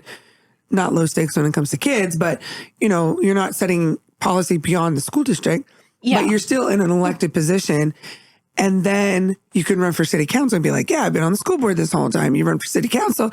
Now you do that for 4 years, and now you're running for state rep, and now you're running for, and that's why, like, the right wing crazies, that's why they're running for school board positions, because they're low stakes, they're easy campaigns. They can get those positions, and they can not only fuck up our kids, you know what I'm saying? Take books out of schools, don't allow, gender, just all the things that we see happen. And then they gain this credibility as an elected, and they can go on and make bigger policies. See, but I've never wanted to go. I don't want to climb the political ladder or anything. And I totally get that. You don't have to. It's just I feel so much more comfortable at like the ultimate grassroots level, where I get to be a parent and work with teachers and, and yes, the school board would be great. I have not considered doing that, even though I've had a few people say like, hey, you should run for a school board. We have our school board rep, Chelsea, is great. She's awesome. She's born and raised in Hilltop. So she knows what she's working with. She knows what the issues are. And I have enjoyed working closely with her. So, you got into comedy. What are your goals in comedy? So I don't know that I will ever become like this big famous stand-up comedian, but I would like to find something comedy adjacent that I can be successful at. Something that is a creative outlet. So yeah, like a podcast or like voiceover work or like acting, things like that. Even though I will say this, stand-up is it's a different beast, and I love it so much. There is something about just getting up on a stage in front of a handful of strangers and doing a thing, you know, and making people laugh. So, correct me if I'm wrong, but it doesn't feel like you write very much. I actually write quite a bit. Because it feels like every time I see you, you talk about different things, and sometimes it's very much whatever's happening in the room. Oh, yeah. So, like, I guess that would be, I mean, so, yeah, I will do a lot of comedy that is just remarking on whatever's going on or the comics that came, you know, previously or whatever. Which I do that a lot, too, but I also have a lot of my written bits. Yeah. So I have a ton of written material that I do for, I guess, more formal shows. If I'm at just like an open mic, then I am probably riffing off of whatever has happened in the audience or whatever happened before with another comic or riffing off of what another comic has said. But I kind of keep a lot of the writing for shows where I'm featured. How do you know it works? I don't. How do I know? Oh, I mean, I will use a lot of the written stuff, but I'll use it in just a different way than the way that it's written. No, what I'm saying is that the most people use open mics, or like the traditional way to use open mics is take their written stuff, use it on the stage. Then, you know what I'm saying, continue to use it and refine it. I do that too. I will say that Broken Spoke is where I go to practice the majority of my written stuff. Okay. And then like Bob's or even to come a comedy club. That's just those are and places I don't go to Broken Spoke as much. Yeah. Broken Spoke is so nice because it's like a good. It's kind of the community I feel closest and safest with to practice my jokes. Can I challenge you on something though? Yes. Because Broken Spoke is a lot of comic on comic. Yeah. Start doing more written work when you're at TCC. Yeah. Because then you'll get more feet. Like that's an audience, and generally, hopefully, and that will give you more feedback because you're getting it from strangers, right? No, absolutely. I think one statement I've heard. Oh, so you don't have to listen to me at all. One statement. No, I totally appreciate this advice. One statement I've heard, and I'm not always good at doing it. You don't want to be telling jokes to the back of the room. Which is where the comics are, right? Yes, absolutely. Absolutely. And I think you are naturally funny. And so I think that you, a lot of your observational stuff is good because a lot of people can't do good observational stuff or crowd work, you know what I'm saying? Like those are certain things that are skills for people, right? And your observational stuff is extremely funny because you're very present in the moment with it. But I think that to watch you grow, and I personally think that you could, I'm going to tread lightly as I say this. There are a lot of women that are moving out of the area right now. A lot of women that are especially in the host and the feature space that are leaving. And clubs like diversity. A good producer wants diversity. So that gives opportunity for women, for us, the newer women, to step up into those spots. You know what I'm saying? To become, regular hosts at the clubs or to become regular features. And I think you're shorting yourself right now because I don't think you're putting enough emphasis on the written work. So people aren't seeing how funny you are. And you're not getting the opportunities you deserve. You know what I'm saying? Yeah, I will say this too. There's something really embarrassing to admit. I have, so all of the comedy that I've done so far is either like lucky bucket spots, right? Uh-huh. Or like a sign up in advance sort of thing where all I have to put is my name. I have never sent an email to a booker to get booked for anything.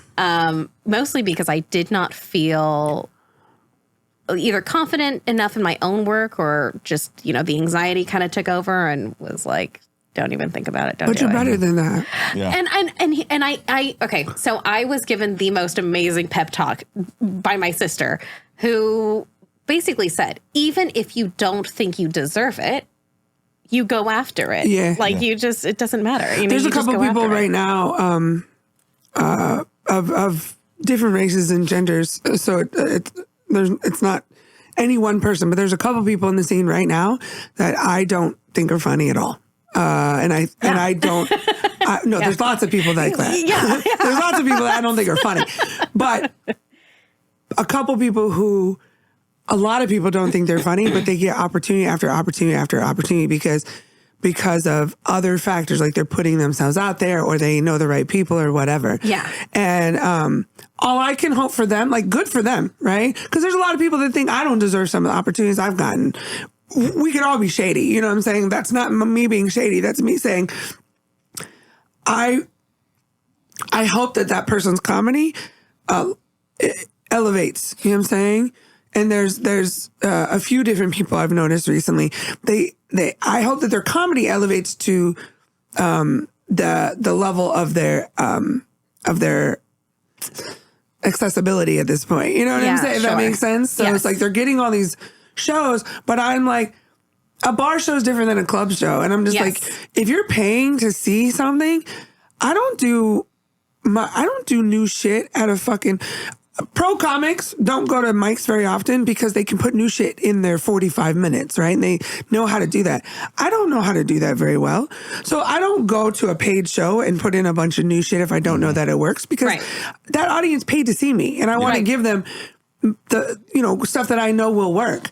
And some of these people just haven't put in the time and the mics. Right. And they get on shows and I'm just like, yikes. Like, it's the audience is getting fucked over because a producer really likes you, and puts you on this show. Mm-hmm. And I feel like that sucks for the audience because I want my audience to be able to come back. Yeah. So I say all that to say, like, I think that you should put yourself out there because I think you, to whatever level you're comfortable with, obviously, just because I think that you are funnier than a lot of people. Even when you are just riffing, Yeah, thank you. I do struggle. And I think that this is something that probably most of us struggle with is like that imposter syndrome. All the time. And thinking to yourself, like, am I actually worth this? It doesn't actually matter whether you're worth it or not. Like you just, the worst thing that can happen is that someone will say no to you. I'm saying all of this, and this is exactly what I would say to friends and family and anyone who decided to do comedy. But I think that, anxiety will always make me feel like I am the exception to whatever support I'm giving to everybody else. Yeah, I can relate to that. Honestly, this won't surprise Rob because he knows how my brain works intimately. I'm going to Canada for 9 days. And do you know how many shows in the next 2 weekends that I've seen? And my heart is like, why didn't they ask me to be on the show? And I'm like, why does it matter to me? I'm going to be fucking in Canada. Like, yeah. But my brain still goes, I could have been on that show. I have major FOMO. Yeah, I have major, I hate that. no, and I grapple with it all of the time. And it's really hard. Imposter syndrome and FOMO are probably two of the biggest issues with comedians. Yep. Yes. Yeah. The thing is, though, if you're a good comedian, it will all balance out. You know what I'm saying? I see some people who are working every single weekend and their weekends I don't have anything to do. And then I realized this weekend I worked all weekend and some of my friends didn't. It will all balance out, but you have to be able to like stop that imposter syndrome in the moment. Yes. But it's funny. Like I'm going to be gone for 2 full weekends and I have seen so many shows that I'm like, I could have been on that show. Like I'm better than that person, whatever in my own head. And then I'm like, why do I care? I'm going to do comedy and I learned a whole language for this. You know what I'm saying? Why do I care what these people are doing? Yeah. But that's just your first instinct. It's your gut. It totally is. And I can always find an excuse not to do it because I have 2 kids at home. I will say, to myself, like, oh, there is this event that I could go ahead and put myself out for. I could send an email right now and I could totally do that.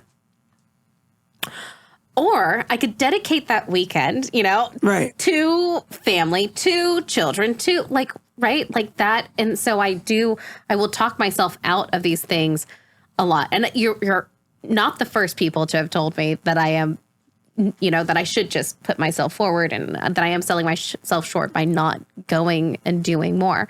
I hear it from my siblings all of the time. I think you should do whatever makes you feel comfortable. And with comedy, what if my constant state is a lack of comfortability? Like, I get that. So, I guess in your specific case, maybe pushing yourself a little bit further, because my ex-boyfriend was like that. Like he's on the spectrum for sure, but he's also just a very like internal person, very quiet, doesn't like to be around people. But every time I'd be like, no, we're going, at the end, he'd be like, thank you for making me go. Yes. You know what I'm saying? So I lived with that for years, yes. Every feature I've done, well, not everyone. Chandler actually gave me my first feature spot. And I thought I was like, he's on one, because what am I doing? And it went okay. It was at the Broken Spoke. It's also, it was just other comedians. So it wasn't, like I didn't just, kick it out of the park or whatever that idiom is.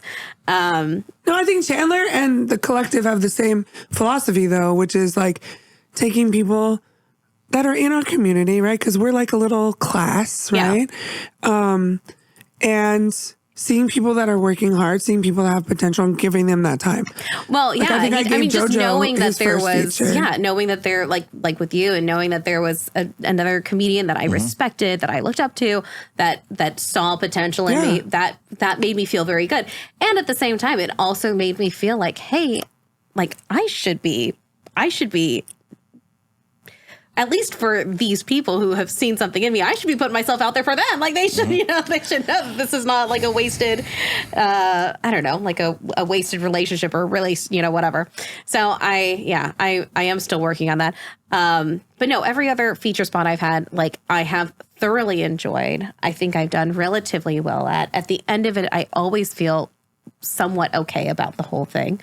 And it's nice because my sister and brother will typically go to these things with me, and they're great support. They're great because afterwards they'll be like, "Hey, you did this, and this awesome, and I want to see more of that, and I like the way that you timed this." And also they'll be like, "I just wish you'd given a little bit more here," Right. So I get this constructive criticism from them that I can take more readily than I could from anyone else. Right. So, right. Yeah. Well, I think you need to take whatever path, you're comfortable going down. But I think that when it comes to getting in the clubs, you need to be more consistent. You know what I'm saying? Yeah. But I hope that you do that, because I think you're extremely funny.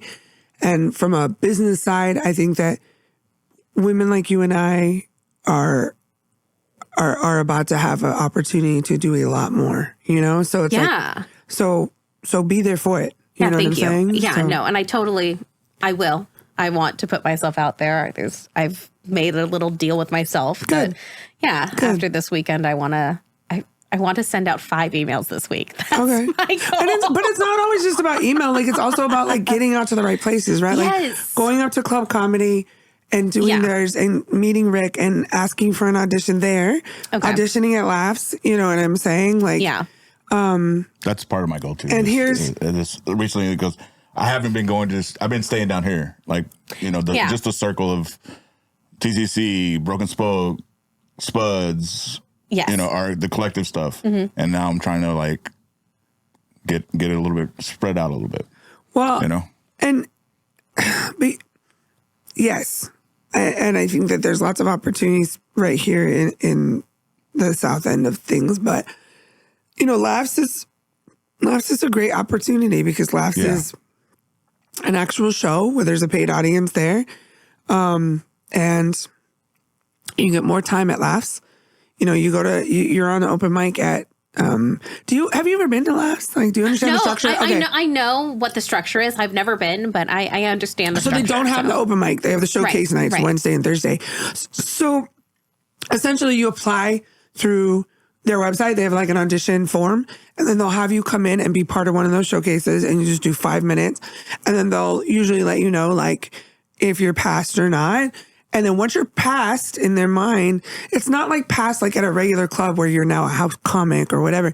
It's just, okay, now you're part of the group of people that does the showcases. So then you email Mason every month and say like, this is my availability for next month. And then he'll put you on one or two of those showcase things. Again, you're getting more time because you do that 5 minutes for the audition. But usually when you go up there, for the showcase nights, you're doing 7, 8, or 10. So you have more time. You have a paid audience. It's a different audience because it's Seattle. It's UW specifically.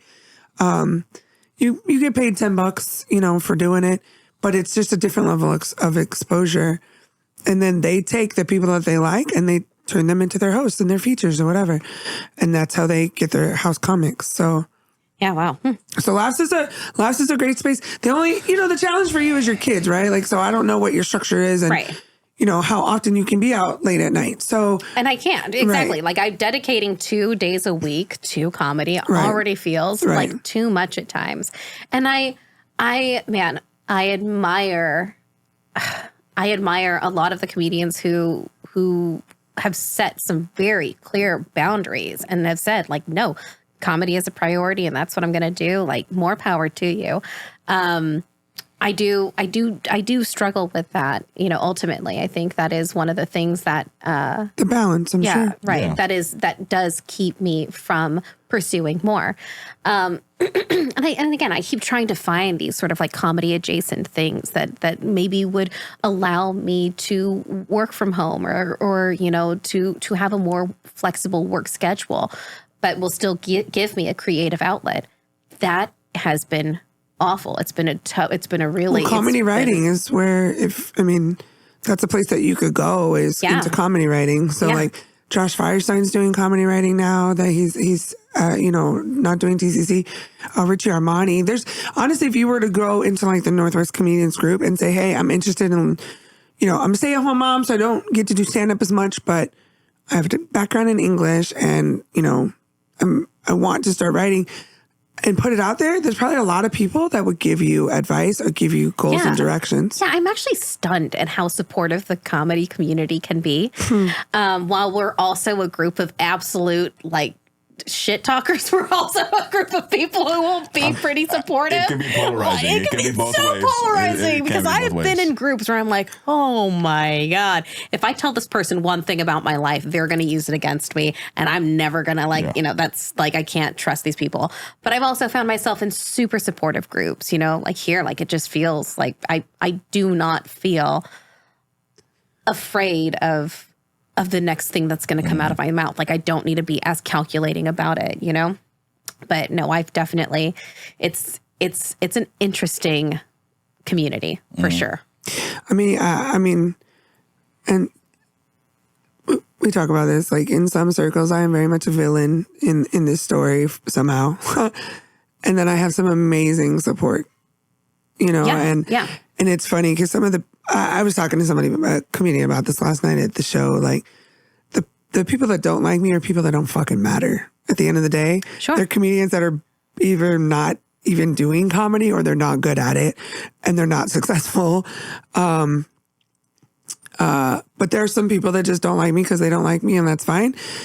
The people that do like me are senior comics, are pros, are like, and that's where I need to, again, we go back to imposter syndrome and FOMO and self-esteem and all of that. So I get hung up on the negative stuff.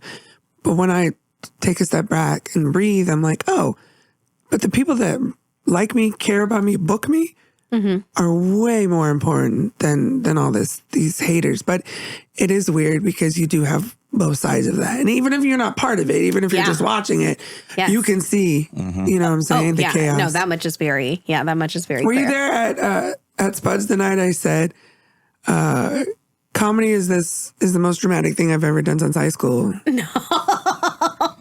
And I've been to high school. Like, right? I did drama in high school. Like, yeah, who else can say that they go and they hang out with people with the same personality disorder as everybody else? Right. It's a weird group for sure. But I I have found community in it. For sure. And I found some really, really amazing people. For sure. You guys, obviously, but, you know, also, just a handful of people that I know will have my back if anything were to go south. And a lot of people who are willing to collaborate with me when I have kind of a spur of the moment idea, or a lot of people who will, you know, carpool with me if I'm trying to get from one place to another. So I feel good about that. Because I be driving, okay? I be driving. They be piling into my car. You should see my... not drive. I will get us there in half the time, okay? That's another thing, too. Double stereotype. I drive fast. Guess what? We're not going to be late. Any other questions before we go on to dope or trash? No, I think, I want to, No, I don't have any more questions. You laid it out. Usually he asks like what your biggest influences are, just in life or in comedy. So you can talk about that briefly. What's been your biggest influence in?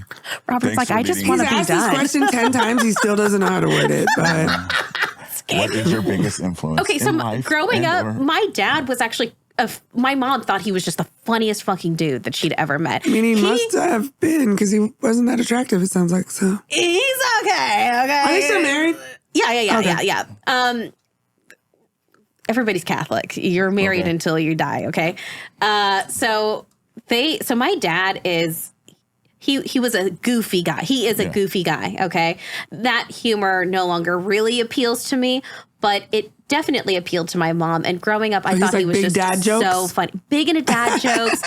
He did a lot of impressions. He loved Jim Carrey, that type of thing, right? So I grew up with that. And before that, I mean, visiting with my grandparents, my grandpa would sit us down and we'd be on the couch and we were either watching The Three Stooges or we were watching Cheech and Chong. So those are nice. The Three Stooges. Fun fact, do you know? I don't talk about this often. We haven't never talked about it in the pod. We've talked about it between us two. What? Go ahead. Larry Fine. Yes. That's yeah. What? Yeah. Yeah, it's like my great uncle. What? I don't talk about it. I'm sorry. That's insane. Yeah. Okay. I mentioned Three Stooges, and most people, I feel like my age, do not know what the fuck I'm talking about. Loss. Yeah, right? Because that's black and white. That's from 100 years ago. There's also physical comedy, which people don't... Slapstick, don't which is not appreciated as much here in the States. In Korea, there's a lot of slapstick comedy, you know? And so growing up, there in Asia, there's a lot of that sort of slapstick comedy. I loved that stuff. But yeah, no, Three Stooges and Cheech and Chong, that was our... What was it that I shared with you one time about Larry? And I sent you something. It was like, I can't remember. I sent you something. It's funny that people that are obsessed with like this one. His nickname is NuqNuk from... I know. That's He's amazing. An old man I was wondering where it was coming from. I was like, is this a... Lamont is like 72 years old. Internally. Outside, he's biologically 40, and, you know, the Asian in him, the Asian and the black, the Blasian in him keeps him looking like 19. I know, right? So much younger. I was like, oh. Exactly. Wow. Exactly. Okay. Good for you, Lamont. I'm doing my best. I have like a 19-step skincare routine at night, and it's still barely hanging on, okay? Lamont, I'm pretty sure, washes his face with like a, like a... with his hand. Yeah, with his hand. Soap. Just water, no soap, just... Okay, moving on to dope or trash. Yeah, Did you bring any dope or trash topics? Yes, but we've already covered them. So, one of them was not adults, but like age restrictions when it comes to trick-or-treating. Oh, well. Is that dope or trash? Yes. I mean, I think that you have to have limits and boundaries. So yes, I would say they're dope. I think that I don't think that there is necessarily like a one age restriction, because I didn't restrict Samantha until she was in her early 20s, because honestly, she was so much like a kid still. Mm-hmm. So I think that, yes, you have to be reasonable, like as far as trick-or-treating. I think that there are lots of other things that young people can do. But I do think you have to have some...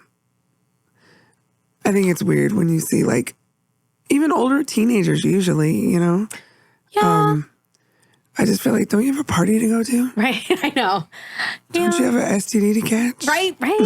Go be fun. Gotta Go catch practice 'em your all. clarinet or something. Like, I don't know. I personally, but that's just I guess I'm speaking more from a mom with my own child, which is a weird situation. Sure. So it's a very nuanced answer for me, but I think it's dope. I think parents need to be reasonable and get their kids into other things. Okay. So we're saying the age restriction being a thing?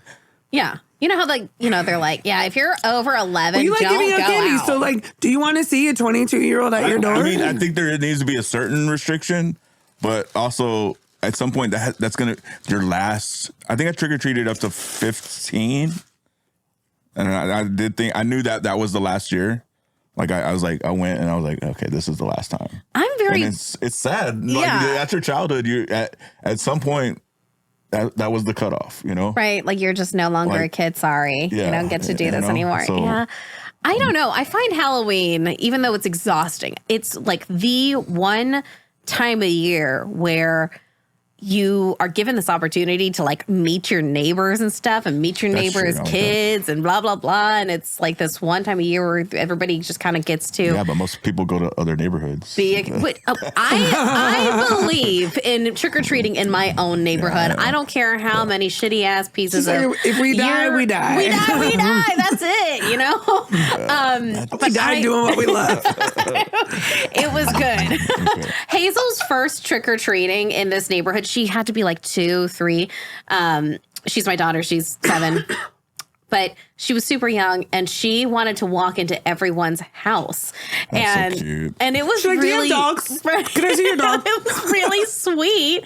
But it was also this great sort of like, because she was trying to get in and, you know, whatever, it was this really nice opportunity to like meet everybody. I mean, and that's cool when she was 2. she was 2, and I totally get it. Listen, if she was 15-year-old, like that's a 15 home trying to invasion. get, I know, they were like, "Where's the rest of your candy? Right. Do you have hot dogs?" That's funny. But I don't really care about the age. Like we set out. So you think age restrictions are trash? I think that they're trash. Yeah, I think that if you're 22 and you come to my door and you're like, "Can I have this pixie stick?" Guess what? It's yours. You know. I'm just gonna give you $10 and be like, go to Walmart and just buy some candy, bro. Right. I'm gonna. What we been saying, like the middle is what Mid? Oh wait, what do we call it? Yeah, Though? it's mid. That's what we. Do we call it mid? Okay. I think it's mid. I think there needs to be a certain limit, but also, yeah. Depending on the kid, I guess. Yeah. Look, what do you think? I don't like restrictions. That's because he likes to dress up as Wolverine and go. Mind your business, lady. Look, he could pass for a teenager. Right, so could. if he came to my I'm telling door, you. I'd be like, "Here's the candy." For You real know? though, I trick-or-treated for real until I was like 21 Okay. because nobody said anything to me because I look like this. Right. I look like that. Right. Yeah. Once I have my kids, I take them, but the parents still would be trying to give me candy. So I'm like, all right. I think we also need to They bring. probably think you're the big brother. There was a cutoff for me. My titties were too big. They were like, "You're not 12." I was like, "What?" Why? Because this baby's on my hip? Do you have a dope or trash? I'm gonna go to the list. Staying in contact with exes. Trash. Don't do it. Absolute fucking trash. No. Why do you need to do that? Well, okay, What if you were ex-husband or ex-wife? I understand you guys have kids or whatever. That's fine. Ex-boyfriend, ex-girlfriend, trash. Okay. Like, we don't own anything together. You don't owe me nothing. I don't owe you nothing. Just get gone. What do you think, Allison? I mean, I think it's dope. Stay in contact with your exes? Yeah, I have tons of exes I'm still friends with. Okay, I guess every relationship has ended in just like fire and blood. I'm over here just, listening to you thinking that's her trauma. So a couple things. Number one, I grew up with guys. So me having guy friends is not an abnormal relationship, right? Okay. It's not weird to me at all. Where some people think it is, I guess. I don't know. Number two, my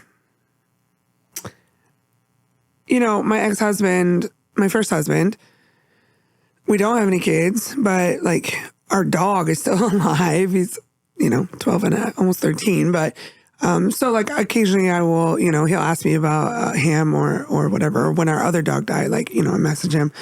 I wouldn't say we're friends, but like, we communicate. Mm-hmm. I'm cool with most of my exes on some level. Okay. I wouldn't say like I would turn an ex into a best friend. Yeah. Because I do think that would be weird for like my next partner. And I wouldn't want to be in that situation. Conversely, Right. if my next partner has a wife, has an ex-wife or ex-girlfriend and they have kids, I'm all for getting to know her. But like if they don't have kids, then I don't know why you guys have to be that close. That's kind of weird to me. Right. So I guess it's a varied situation. But I don't have a lot of bad blood with people, to be honest, like that. So Yeah. Ew, man. We just swayed her. what? You just swayed her. I don't know. She came out the gate trash, but now she's just like. No, because turn what her a you little bit. explained was It also totally depends like on that. the circumstances. If you just weren't, if you guys just were not on the same page, that's one thing. Mm-hmm. If you left him because he was whooping your ass, that's a different situation. Right, you know what right, I'm saying? right. So it's all circumstance based, right? And there's a lot of exes I'm not friends with or not in communication with.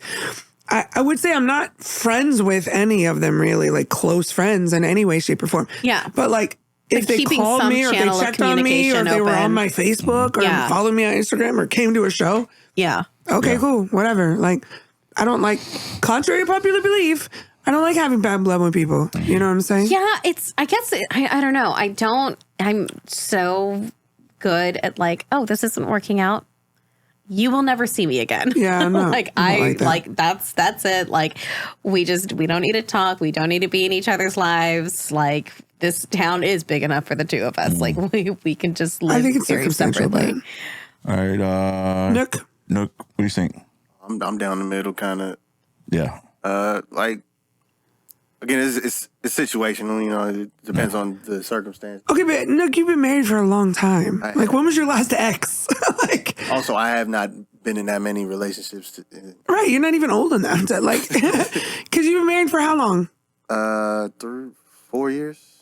Oh, but I thought you were. But you've been together for how long? A long time. Right. You have a 15-year-old? Is that how old you're old? He's 13. 13. Okay, so you've been with someone for a long time, so that's the other factor. Is like, what is an ex, right? Like, Yeah. All right. So I didn't answer. I'm kind of mid. Because like you said, it depends on the situation. Speaking of that situation, No, I had an ex. Robert was just in a situation. I had an ex recently reach out to me. I was like, He sends me the message and goes, "What do I do?" I'm like, I gave him my opinion, but like, yeah. And I was She like, I miss you. no, it was more like this is what like he was looking for answers at the end of their relationship. Okay. And then she didn't give really, I feel like her whole truth at the time. So she came back to do it. And again, this is all circumstantial, right? Because when he sends this to me, I knew her, I met her, I liked her, she was cool.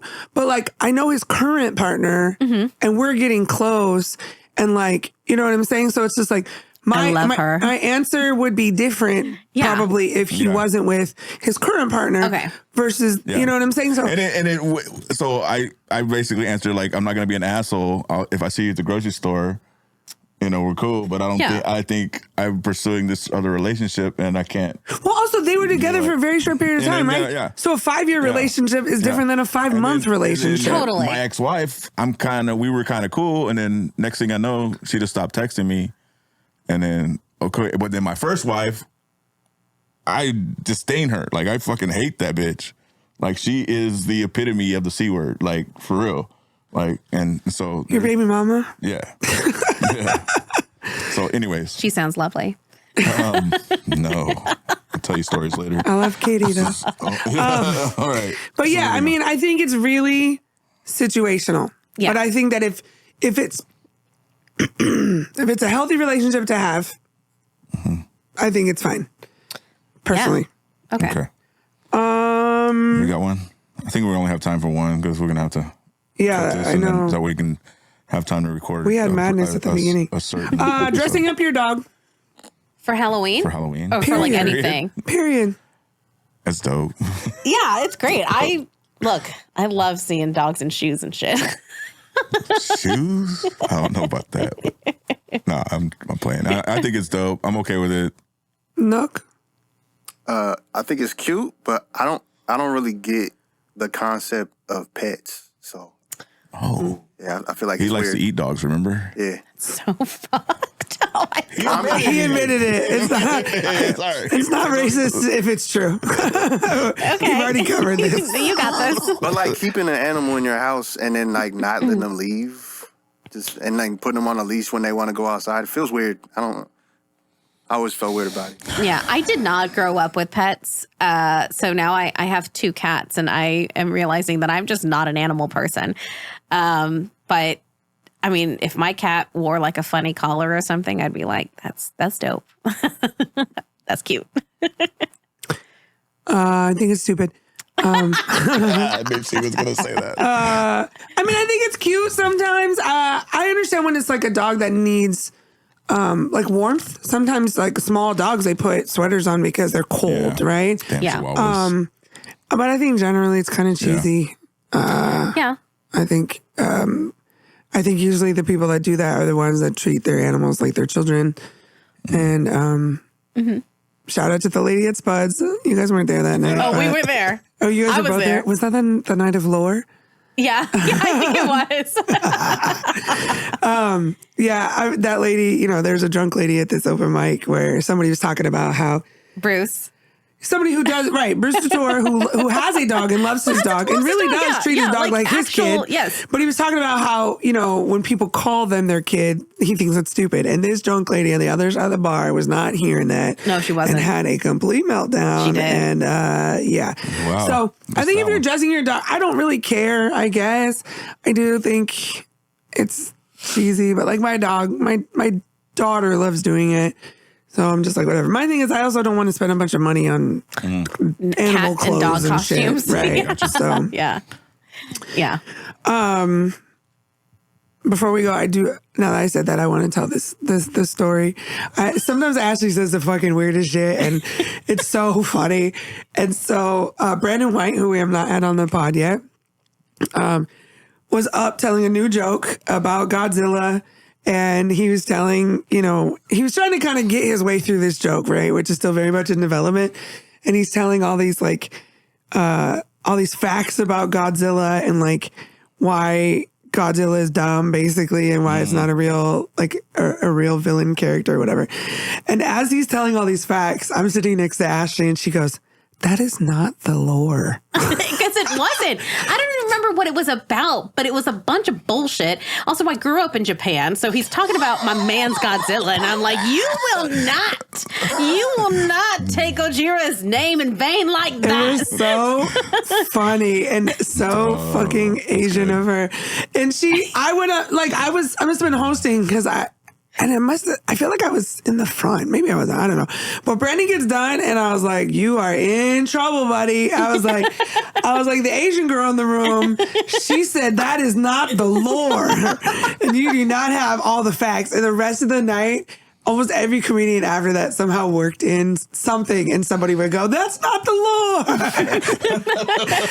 Like if you're going to tell the tales, but just the fact that she used the word lore, that is not the lore. It is what it is, okay? I think that's just a good example of like why I was like, let's have Ashley on the podcast because this the way your brain works sometimes is really funny and I appreciate you. And plus like you're an amazing human, you know, like for me, sometimes we'll talk a lot and then sometimes we don't talk at all for a few days or a few weeks maybe. But like when I've been having a hard time, you're often one of the people that will either reach out to me or like when you see me, you'll check in and like, even though we don't talk, I know you're paying attention, you know, or someone's talking about me, one of the two. And you always like check in on me and I appreciate that. Like you have a very big heart and so do I. But like you said earlier about giving back to the people who give to you, people who are givers don't usually get very much, you know? Yeah. So that's one of the reasons I really like you. Because on top of being funny, you're also a very kind human. Thank you. And you see me for me, you know, like, and I know we have like a special friendship. And I didn't know it's because I basically started your whole comedy career. So it's not because of that, but it is very much like. Let me tell the lore. That is not the lore. But there are few people who can create community, okay?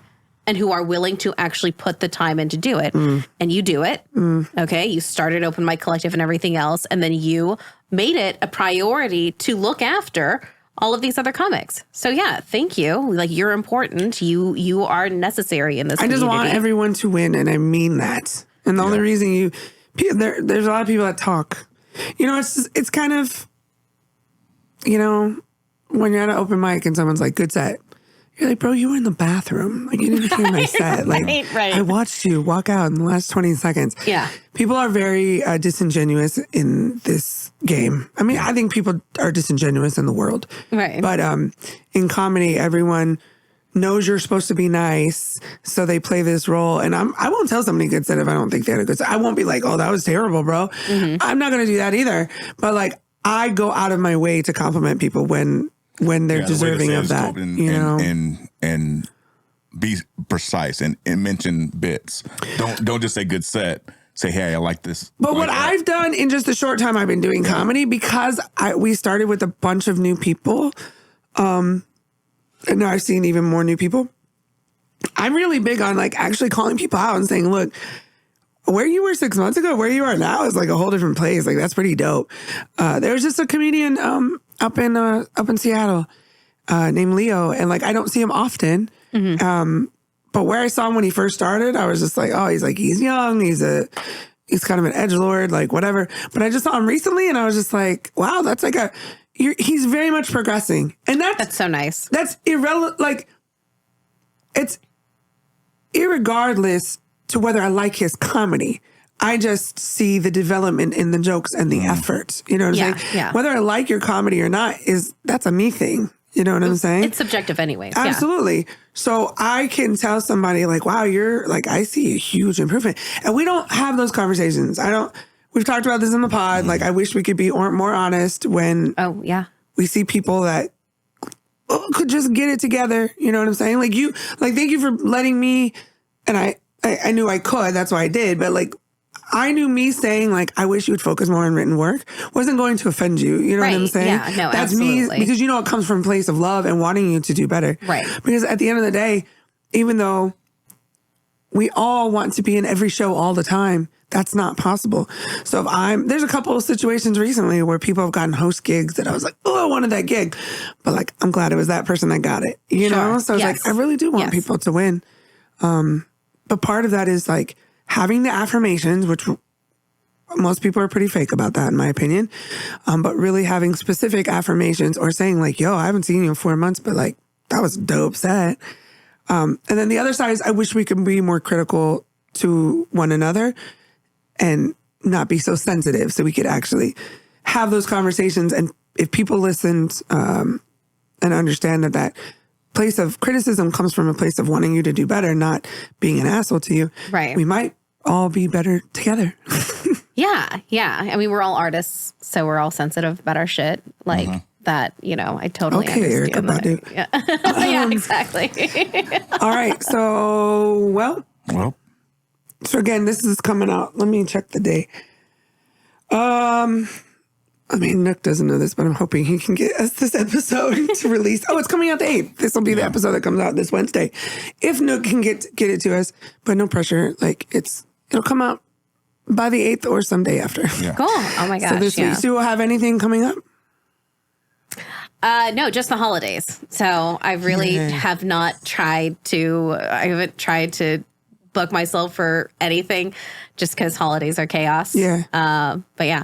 Thanks so much for having me on. I was confused when you guys hit me up because I am a baby comic and I was feeling very much like, what do I have to offer to this podcast? Well, now that you've been listening to it, this is not a comedy podcast. And it's not. Yeah, it totally isn't. You really, I mean, a lot of the interviews, comedy is so secondary, you know, to what the interview is actually about. So yeah, thanks for having me on. I don't know what episodes you have or haven't listened to, but like, We've had Kristen Page, who's the poet laureate of Tacoma. We've had my friend Kristen Speakman, who owns a hair salon. Yeah, like I listened to that. We've had, Brandon Parker, who has a clothing line. So it's not. We intended on DJ, this to be. Yeah, we have my boy Jamar, who's a DJ.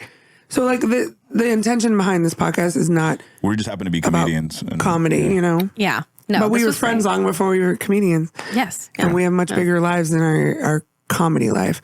But we've also met some amazing people within comedy. So there's a long list of comedians that we want, we want Hagen on. I'm sure we'll have Brandon White on at some point. We want to have Jays on, things like that. So yeah. No, I'm honored. So thank you. Yeah. Well, what do you have going on?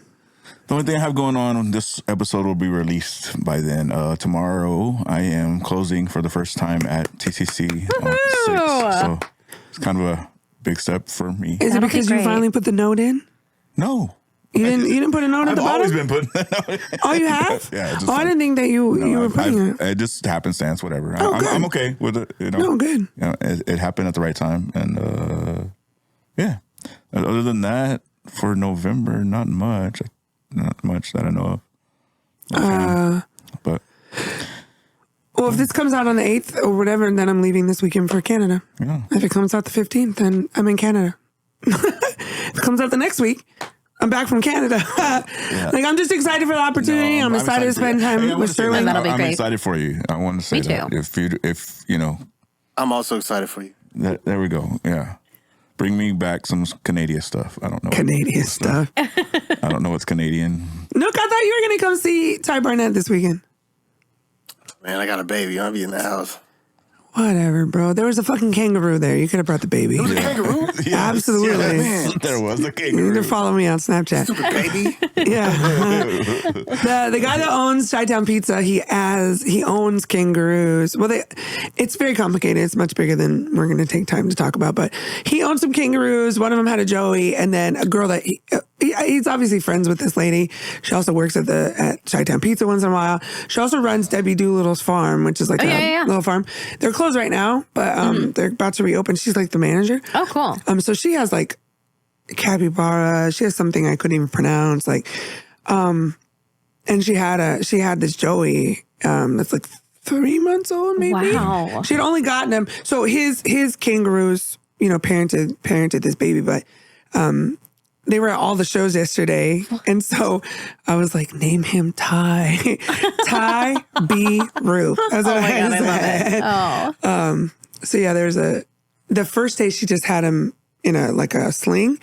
Cause he's still very much wanting him to be in a pouch. It's funny because yesterday he was walking around, and there's like a diaper on him, but she wanted him to stretch his legs. So he was out walking around, and then, she goes to pick him up, and he like turns himself over because he's like, he wants to be in the pouch. Like, it's so funny. So yeah, I had never seen a kangaroo like up close like that. I've never it was seen. cool. Yeah, it was very cool. Amazing.